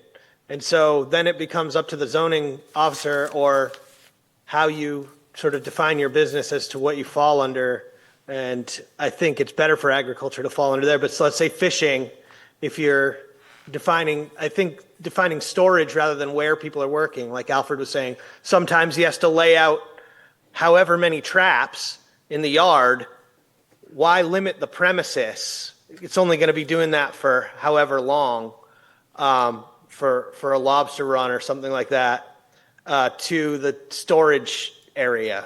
It just seems like two separate things.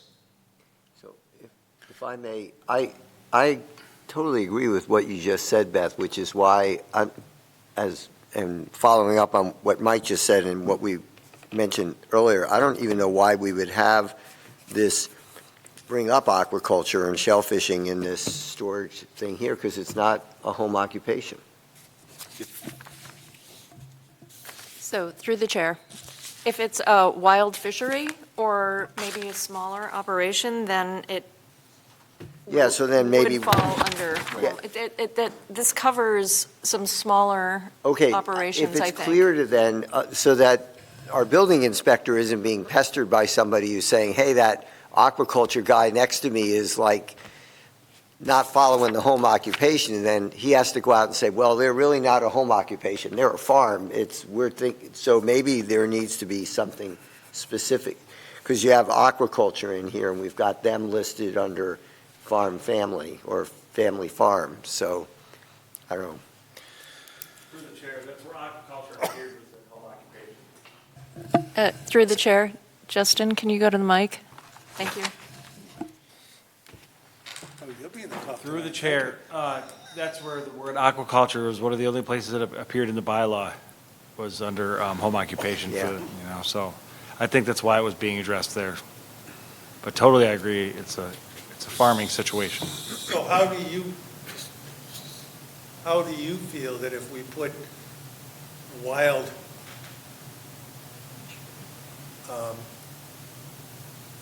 Vickers? yeah, wild I agree. pickers. Wild under fishery. home- Yeah. Wild fish. fishery. Shellfish, Yeah. whatever, under home occupation, and all the rest of aquaculture under farm. Does that create any major problem? Yeah, I don't want to play who does what exactly, because that's hard to determine, unless you're really looking at their scale probably, or their licenses through the Shellfish Constable. For me, I would just see them as farms also, as long as they're following the rules of the state. And the home occupation stuff, the reason we were working with that language was because aquaculture appeared there in the bylaw. As written. And the outside. As written. And the outside work. And we want to allow some outside work because that's the actual reality. That's reality, yes. I think we're good. I'd like to go back to Beth's size, where she changed the wording to work area. I think the work area could be beneficial in getting the percentage up. Why are we changing the percentage? Because now it's part of the work area. To the 45? Yes. Because we didn't have that in there. I'm sorry I've changed a little bit. But thinking about it, why would you give us more? Well, you're giving us more because we've already been using that area in theory as our work area. Let's see if we can get to the 45. Do you have an opinion on that, Beth?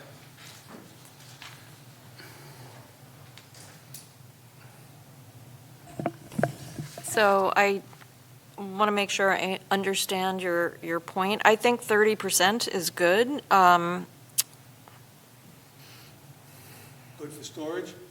Or good For farm? both, but I leave it to the experts, because it's 30% of the lot area. So how much does your house cover, right? Does your house cover 50%, and then you have to deal with setbacks and all of, It can't cover more than 15%.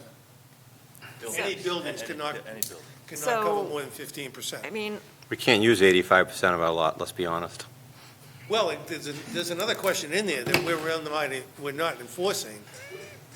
Yeah? I can't hear you at all. Me? Oh. That's unusual. One of the things is, we've got setbacks, 30 front and rear, 25 sidelines in the residential area. Those areas are being used, you may not be able to build in them, but they're being used for storage. They're being used for work areas for shell fishermen. They're supposed to be areas for privacy for the neighbors and really not used in that capacity. So, that's one thing that's always been in the back of my mind is we've got these setbacks, and yet they take the trees down, they start working in the areas. Well, maybe not can build a house, which has got solid walls with insulation in the whole 9 yards, and most of the noise is kept inside unless it's the summer and the windows are open. But you've got a tumbler going in the setback 1 foot off the lot line. That's a hell of a racket. So I know we don't want to go there, but, But that does not address the going from the 30 to the 45%. That's why I suggested that we use the work area, because that keeps coming up, is our justification for that, Jerry. When somebody asks you on the floor why we think we need that, we can say that wasn't part of it originally. because we meshed it together. Correct. That's my opinion. I don't know how the board feels, but that's a stepping stone to get there. There's a reason behind the increase because we took it and put it together. Correct. And I think on town meeting floor, that probably would work better and they could understand it. And someone's going to make the point, okay, doesn't matter how you use it, whether you're storing your trailer, whether you're storing a refrigerated truck, whether you've got a refrigerator out there. It's all equipment, it's all assembling, it's all where you're working, it's all where you're culling.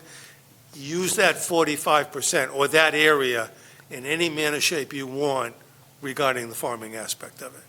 And through the chair, Yes.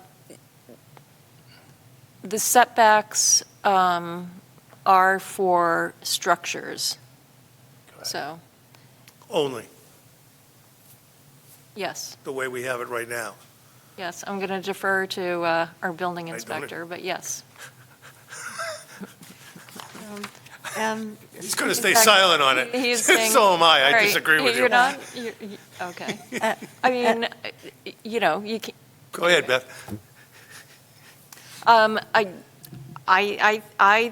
If you want work area, I guess I'm still trying to figure out what you want, Alfred. No, the work area is fine. I'm using the work area as a step, because technically now we can't work outside. Right, Now, we're going to throw that in there. yep. So if we're going to throw that in there and make it legal, wouldn't that be an opportunity to ask to make the area bigger?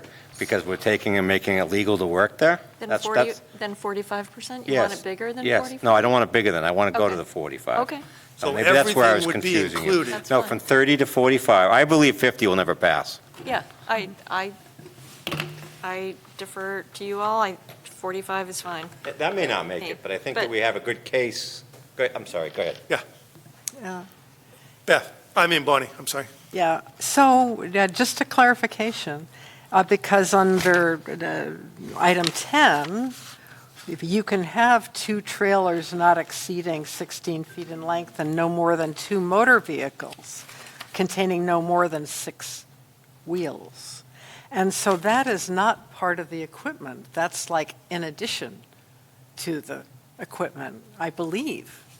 That's the way I read this, that the trailers are actually, this is just what you're allowed to have under a home occupation, and there's size and wheel restrictions. But if we take it out of home occupation, put it into farming, that doesn't apply. Yeah, we don't have the farming, but I couldn't find it in my book. We don't have that family farming bylaw in front of us, so it's a little hard to know. Yeah, it's on page 235. It's under 235, 8.1, definitions. 8 point, it's under definition. That's in definitions, farm, family. Well, no, I It's saw the, I saw the 235 definition, but is there 2.1. an actual, yeah, I see that. But I didn't find any of the kind of description that you have under home occupation for the rules. I don't think there is one for farming, because No rules. there's no rules. There's no rules. Got it. Yeah. Okay. Remember, if you're a farm, I know Mike's, if you're a registered farm under state mandate, the only zoning bylaws you have to adhere to is your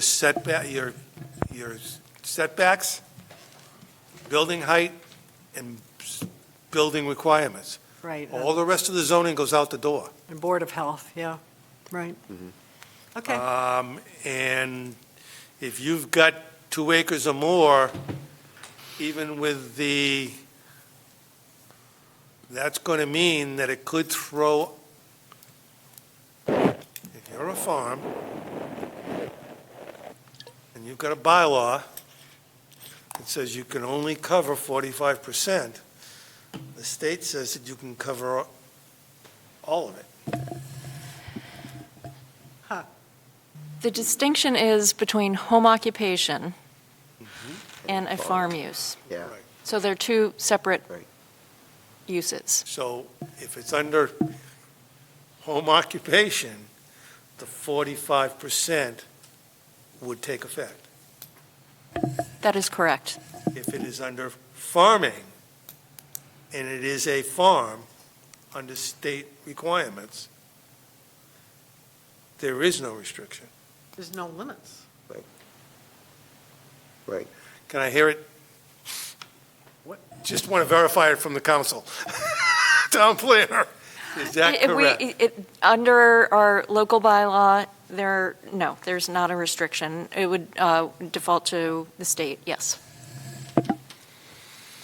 So if I may, if you talk to town council about this, the may versus shall, on the size of the farm, right, under the exemptions that we were talking about earlier, where it says, to me, we can make this really easy for the shellfish farmers and the aquaculture and just have all of that under farm and not have it deal with the regulations under home occupation. I mean, I'm sorry, the building inspector's name is?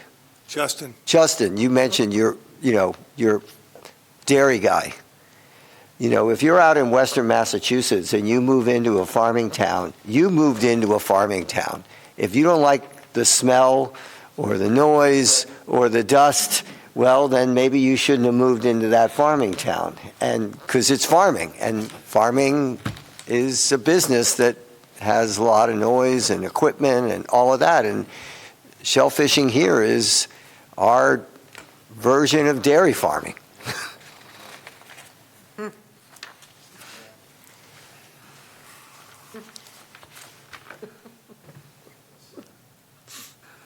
We were working on a motion a little while ago, weren't we?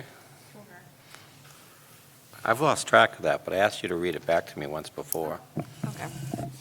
I'm not so sure we're ready for it, but I don't remember what it was, to be honest with you. But it seemed good then. And certainly we could fine tune it to where we're at, maybe. Or I could be premature on that.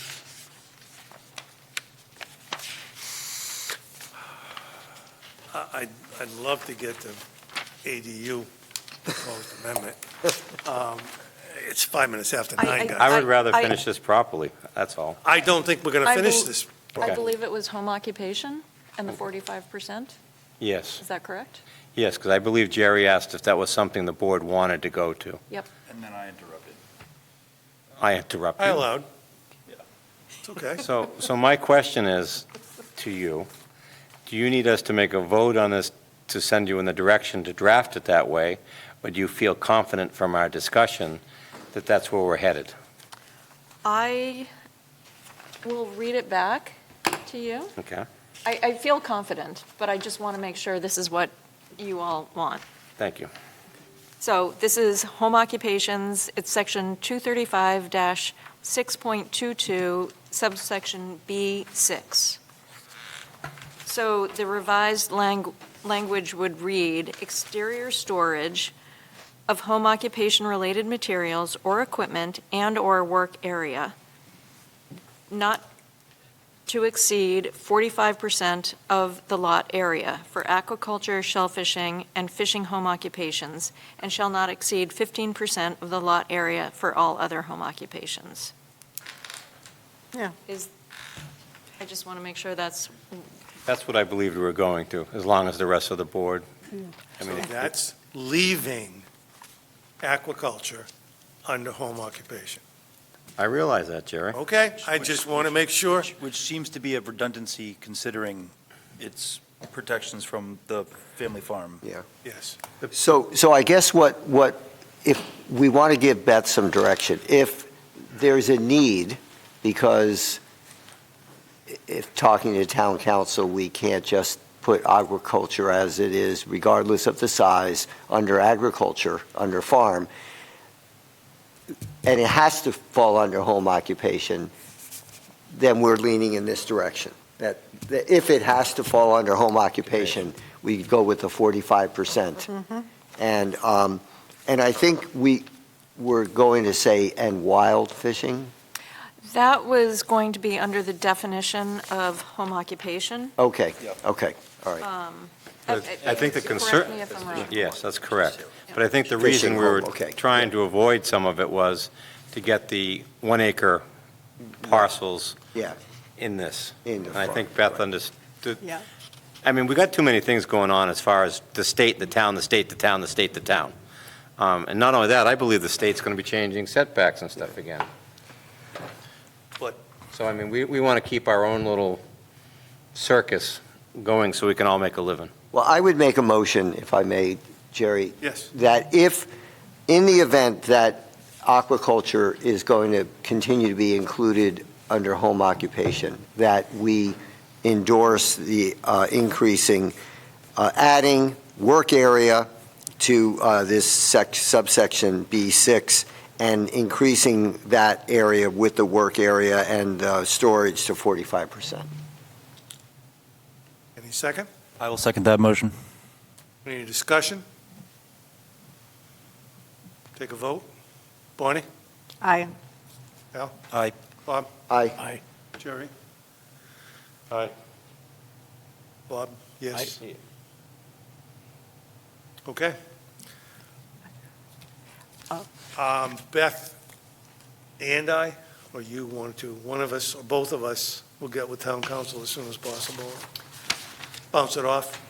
We can discuss whether I you want to definitely do- will. I mean, I just wanted to have this meeting and then, of course, go forward to town council with the changes that have been discussed, and the And then we vote can that ask at was that time. made. Okay. Yes, I mean, this, I believe, should go before town council, because I don't know the next step if you want to have another meeting, but if you want this to go to the fall town meeting, then we need to move pretty quickly. What was that cutoff? So I have to give a draft by the end of the month. And then, August? August? yes. But then we're going to have a public hearing. It's going to have to go before the select as well, and then get on the warrant. So Okay. we have, the fall town meeting is October 26th. So we have time, but not a lot. So just FYI. And now we did also vote on Beth's motion on the definition of home occupation being outside as well. Is that going to be necessary with what we just did tonight? Remember there was a definition change that she made? It wasn't a motion, though. Huh? It wasn't a motion to do the fishery, to add in the wild fishery. No, No, no. I mean, this changes that, but yeah, there was a motion, and it was, But this would incorporate it. this would incorporate it. Okay, so long as we're, because Yes. she's not here tonight, that was what brought this whole subject up. Okay. All right. Anything else on that? Moving to ADU.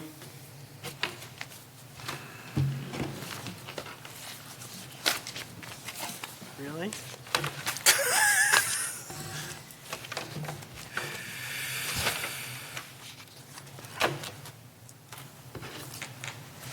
So through the chair, can I speak to this? Absolutely. Thank you. So the draft, you have a red line in front of you. So what I did is incorporated, just changed our ADU bylaw to incorporate, reflect the state's, what is required by the state. So that's what you will see in the red line. So just for clarification, if we do that, then we would have to vote to delete the present accessory dwelling unit that we have on the record now. This amends it, Amend it. Yeah, so therefore, that one goes by the wayside. correct. Okay. Could I have a question?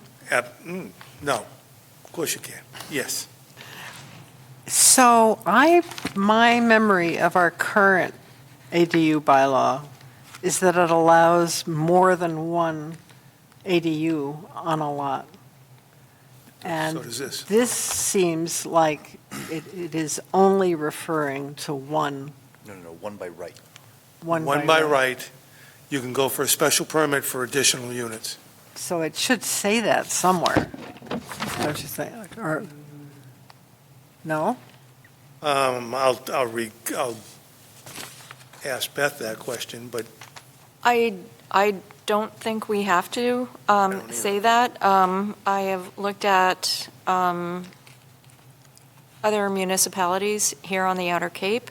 They don't specifically say that. But again, I will consult with town council, but it is, without saying, if you want another one, this is by right. If you want one, like, for a bigger size, or, if you want one that's 1,200 square feet, for example, you have to go get a special permit. And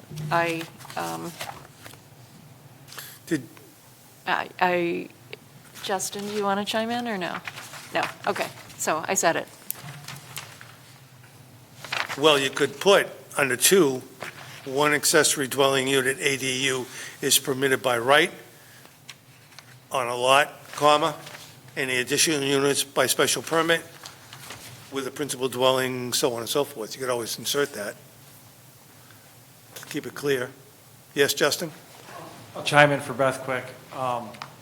We just want to be congruent with the state law, and I think they went from 9 to 1,200, isn't that right, Beth? No, reverse that. 12 to 900? Yeah. It's, Do so, based on the state regs, it's maximum of 900 square feet, or half of the square footage of the current principal dwelling unit, whichever is less. That's right, I think that's exactly right. More of it. That is one of the reasons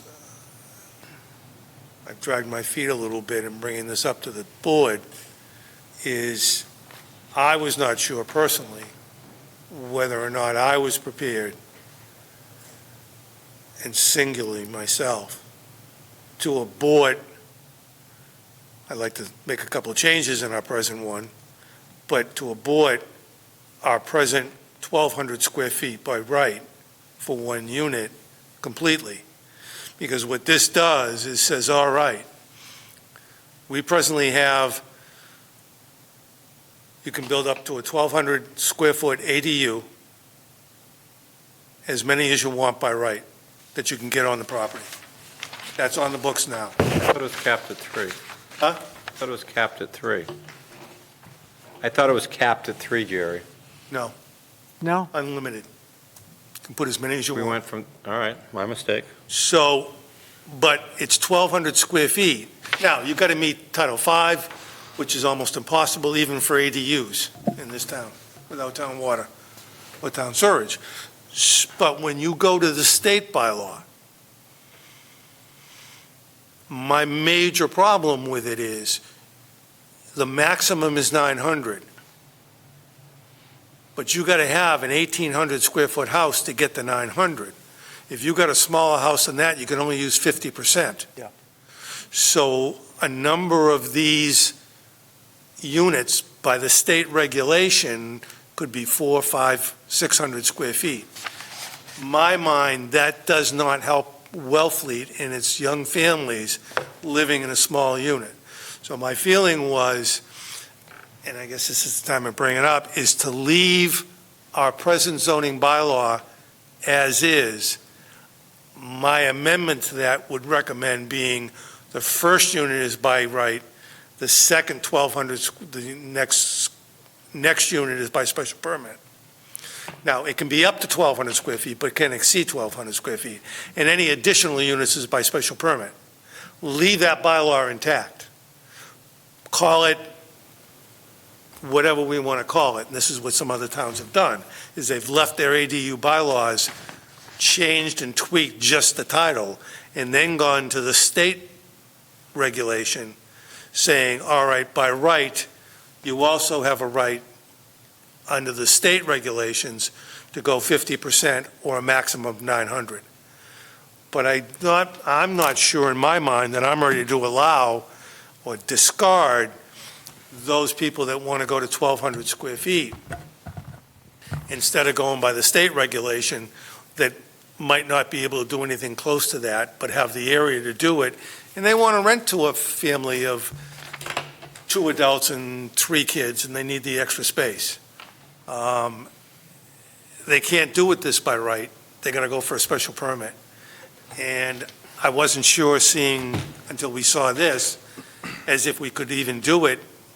But apparently, and one of my questions to Beth is going to be, they're pretty consistent in saying you can only go 50%, so we can't increase the size.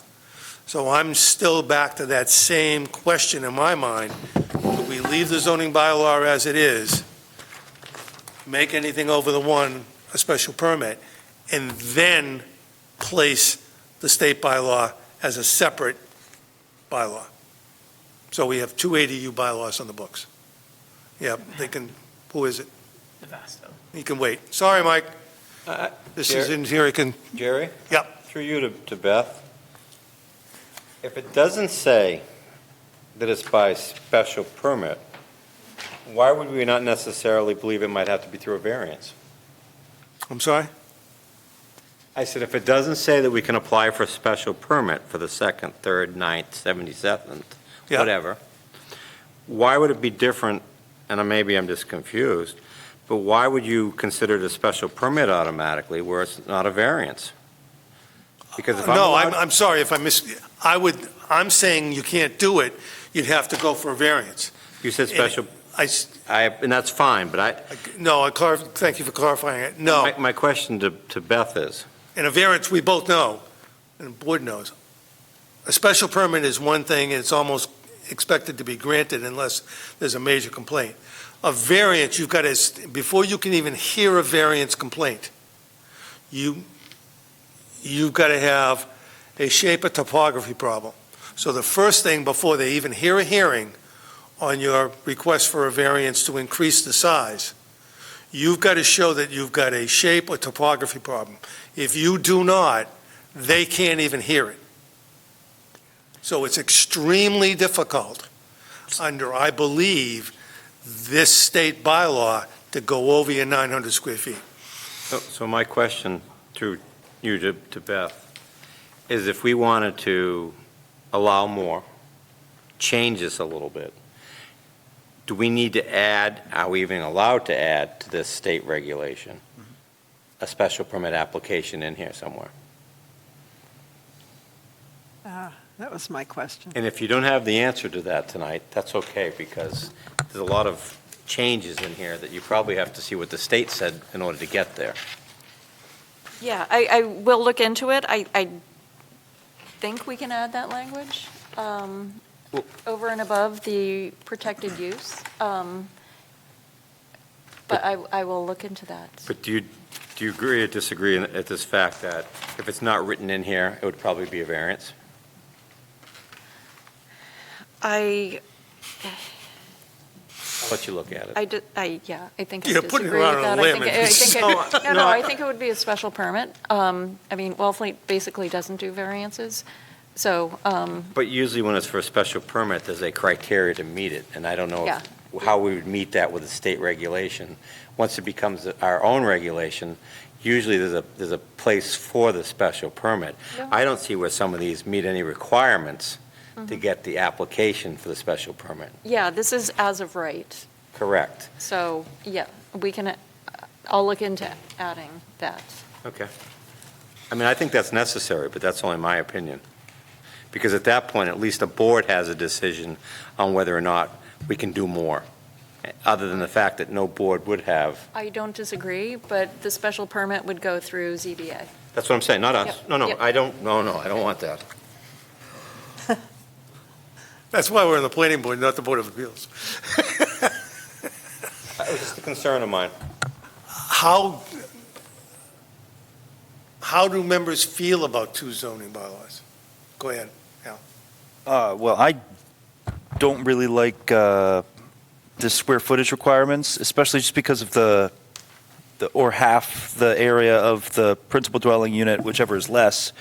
There's lots of old capes, modest capes that were built in the 80s and the early 90s. I could think of the Sears kit cottages that were very popular in the 40s and the 50s. These are tiny buildings. They're hardly even 1,000 square feet themselves. So you're talking about building an ADU that's 500 square feet or less in some cases. I mean, you can make a decent-sized building out of that, but if a person has the available lot space, I don't see why we would. I suppose the reasoning to keep the ADU as secondary and diminutive to the primary dwelling is an aesthetic one, and I just don't know if I'm prioritizing the aesthetics as much as I'd be prioritizing the housing. But I don't think, looking at Beth, I don't think we can change the state requirement, because that's by right. I think it's easier to leave our bylaw in place, tweak that, and also have one that follows the state regulation. So it gives the individual the ability to say, all right, by right, I can either follow the state regulation of 50% area or 900 square feet, whichever is less, or I can go by the town of Wellfleet zoning bylaw, which allows 1,200 square feet flat, up to 1,200 square feet flat, no 50%, no nothing, if you can get it on your lot. One by right, anything after that is a special permit, same as the state.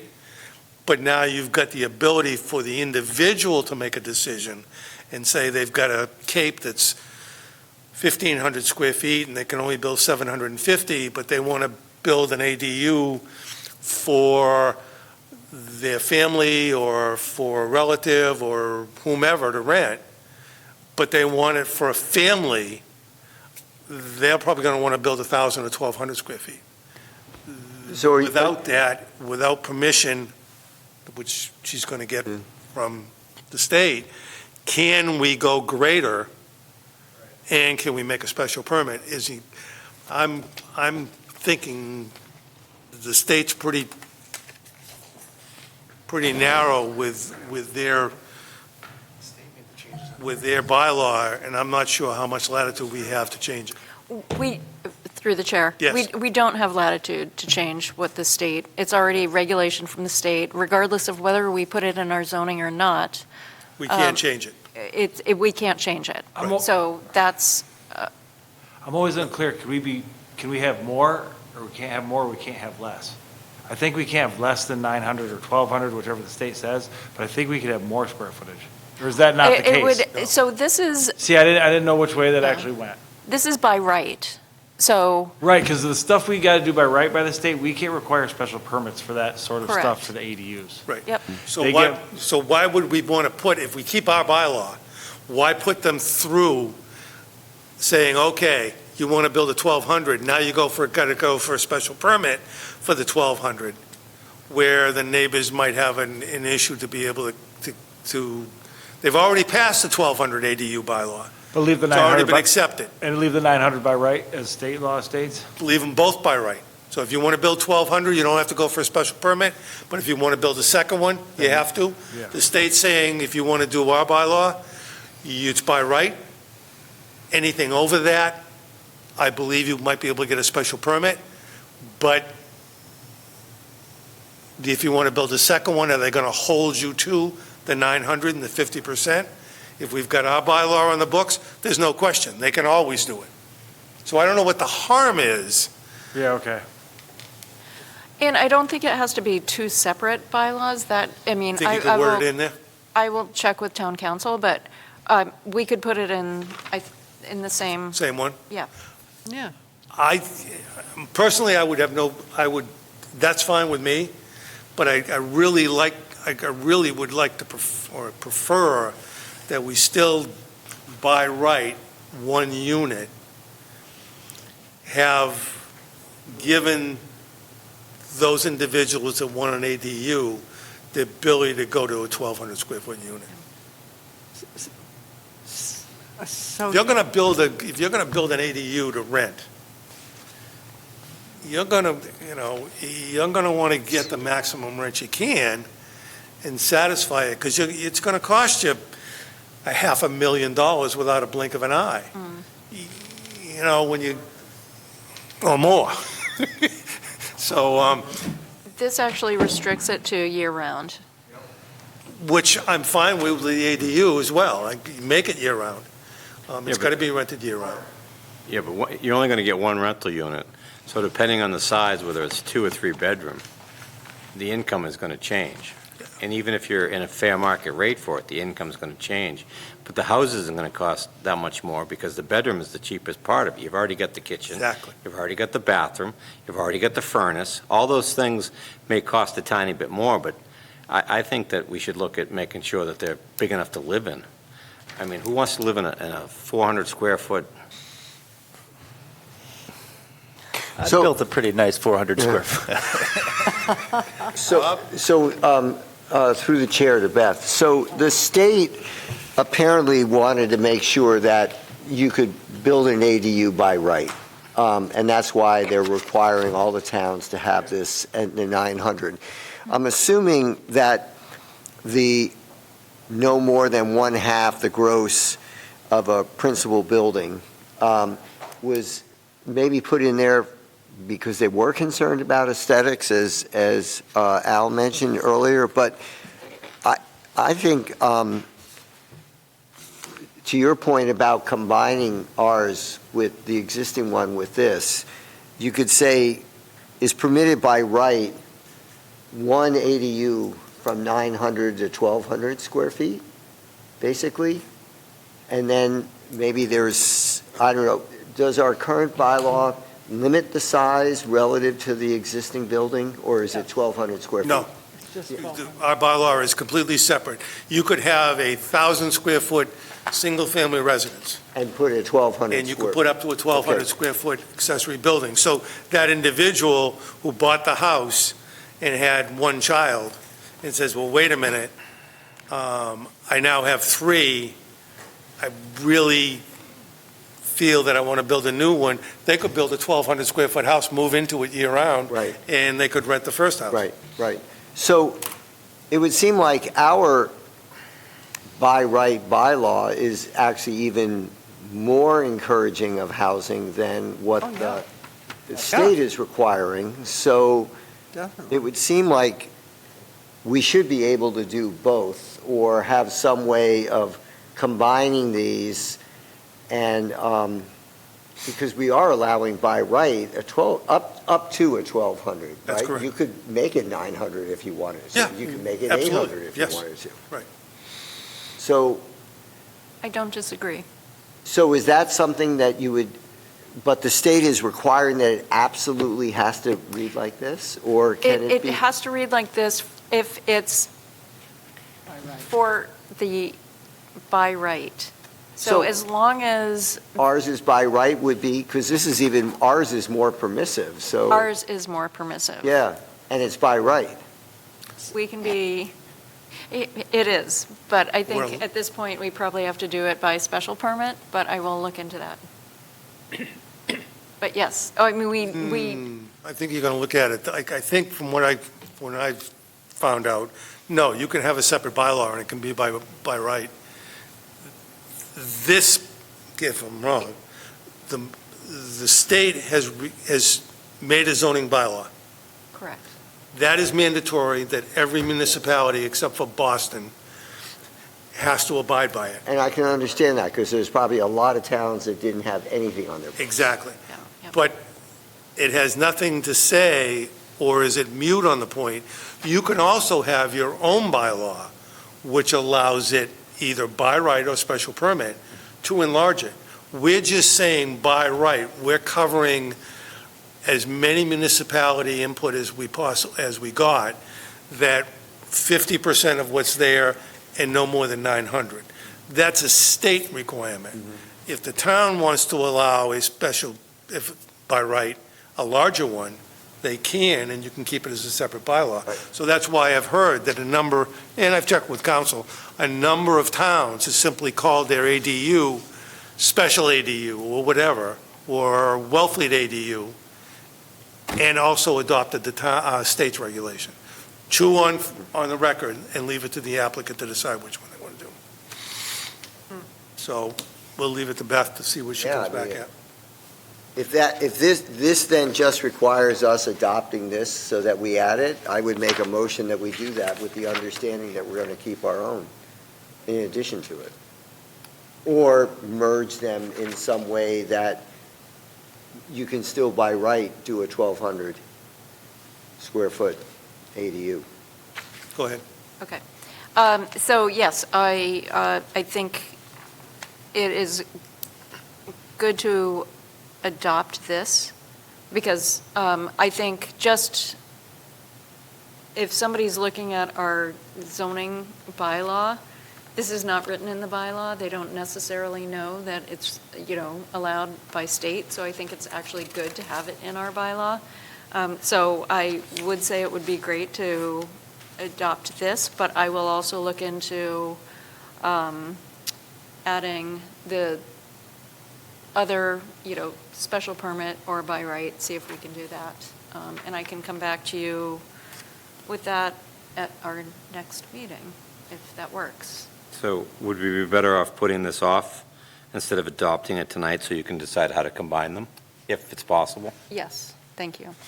If we decided on two bylaws, would you change this particular bylaw that's in front of us right now? Or would you go right to the state ballot, state bylaw, and just put that on record as it is? This is the state. But you've got, But I you've got might- the red lines because of, This is the state language, yeah, Right. pretty much. and you've, Yeah, so I might, so to Alfred's point, I might actually add language to this section regarding, if we want ADU by special permit or by right, up to 1,200 square for the feet. first or- unit. Yeah. Yep. So if we can hold off, that would be great. And I Okay. can bring that back That's fine. on, I think, Good. whenever the next meeting is. I think we're all on the believe same it's the wavelength. We 5th, don't want if to that lose the works. 1,200, but we want to pass the state requirement to get it on the books. Yeah, if that works. That works. for- Yeah, that works. Good. Oh, sorry. Chulani just corrected me. He is correct. The 5th is a Saturday, so it would be September 2nd. Thank you. Is our next meeting. September 2nd? Yeah. Yes. That's right. Thank Labor Day you. is the 7th. Thank you. Yes, yes, late this year. Yes. You want to let Mike weigh in? Oh, I don't want to, but I will let him. Yes, Mike. yeah, thank you. Okay, I'm going to make you a damn member pretty I soon. know, I know. I was on the Affordable Housing Trust, and this came up while they were passing the bylaw, and we did have someone from the state that had been working on these come before us on the regulation. And basically, the state minimum is that it's 900 square feet, and that we have to be in compliance with the minimum, but we can be more permissive because the restriction is on the town, not on the individual applying. So the town has to meet the minimum requirements of 900 square feet or 50%, but we can do more. And I confirmed that with Julian Sear after, during that process also, because the Affordable Housing Trust was concerned because we passed a permissive bylaw, and then it was affirmed again by town meeting to allow additional units by right. So we wanted to make sure that we could retain as much of that as we possibly could. And what we were told was that our bylaw had to be in compliance with the minimum requirements that the state was requiring towns to conform to, but we could be more permissive in this case because the restrictions on the municipality. So I just, Okay. uh, Well, yeah, let's, that's what we we'll were let told, council, that- we'll let Council Mike weigh Yeah. in and reconfirm it. But Sure. I think we're both, it seems like the planning board, without realizing it until you just said it, is in agreement with the committee as well as we need larger ADUs than what the state has said is a minimum. Right. Right. Good. Yeah. Does that, am I correct, Mike? yeah. Okay. Basically, that's the way that's what we were told, that we didn't have to go down, that we had to meet that minimum, but we could be more permissive in this case. And what was the Some- feeling on the board's, what was the board's feeling on allowing larger units? The Were they Affordable in Housing favor? Trust, most of those members were involved, or a lot of the members at the time were involved in drafting the original ADU bylaw that then the select board Took over. amended and submitted on behalf of them. So the feeling was that it's already difficult enough to develop an ADU with all of the septic and setback requirements. Maximum lot coverage is only 15%. That if there's opportunities for people to do this, that as so long as they're meeting all those things, that there should be the opportunity, especially because there's a lot of small homes, like you could have a 700 square foot home and make another 700 square foot ADU. Or the other thing about our current zoning bylaw is it doesn't restrict you to which one you use as the ADU. So you could say, live in a 500 square foot place, then build a 1,200 square foot place and turn your 500 square foot place into the ADU, or vice versa. Yes, yep. So as much of that as we could keep is what the Affordable Housing Trust was concerned about. And it was my understanding that we didn't have to make many changes to our ADU bylaw to bring it into compliance with the state minimum requirements. I think there were maybe some setback things that weren't mentioned and some other things, but separate committees, separate people opining on things. So clarity from town council would be great on that. And the building inspector just told me tonight that there's something going on with non-conforming structures. Okay. Are you talking to me? No, building Oh. inspector. Okay. Yeah, so there have been some changes to 40A, the Enabling Act. So we're still working through the changes, but Will you let us know when you work through them? yes, Thank you. I think zoning is going to change as we know it. zoning will change, yes. Okay. Gary? Yes. May I make a motion to accept the minutes of the July 15th, 2026 meeting? Yes. Any second? I'll second. Any discussion? Seeing none. Vote. Bonnie? Aye. Al? Aye. Aye. I abstain, I wasn't there. You weren't here. 1, 2, 3, 4, 5 yes, 1 Abstention. abstaining. Yes. Next meeting is September 2nd? Well, it's right on the agenda. Yeah. And are we discussing the cluster? No, remember I opened the meeting by saying, No, but not September 2nd either?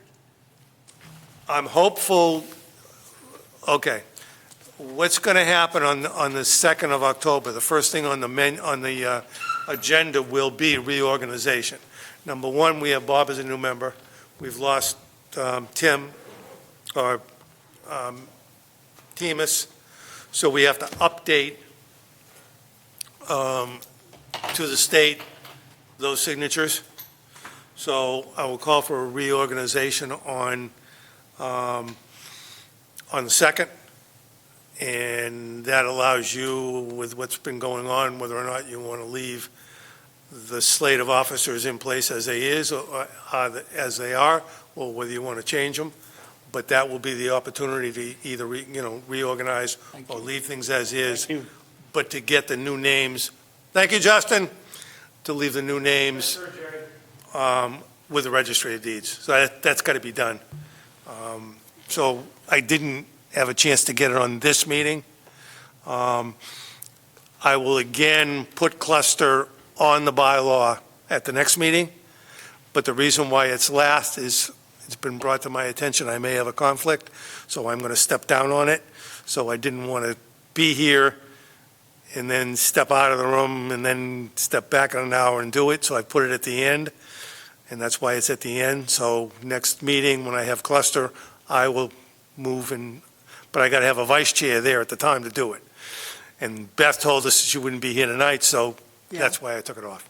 Yeah, and so next meeting, but we have to approve the two that we just discussed tonight as well, right? For town meeting. We have to vote on them in order to have public hearings, or?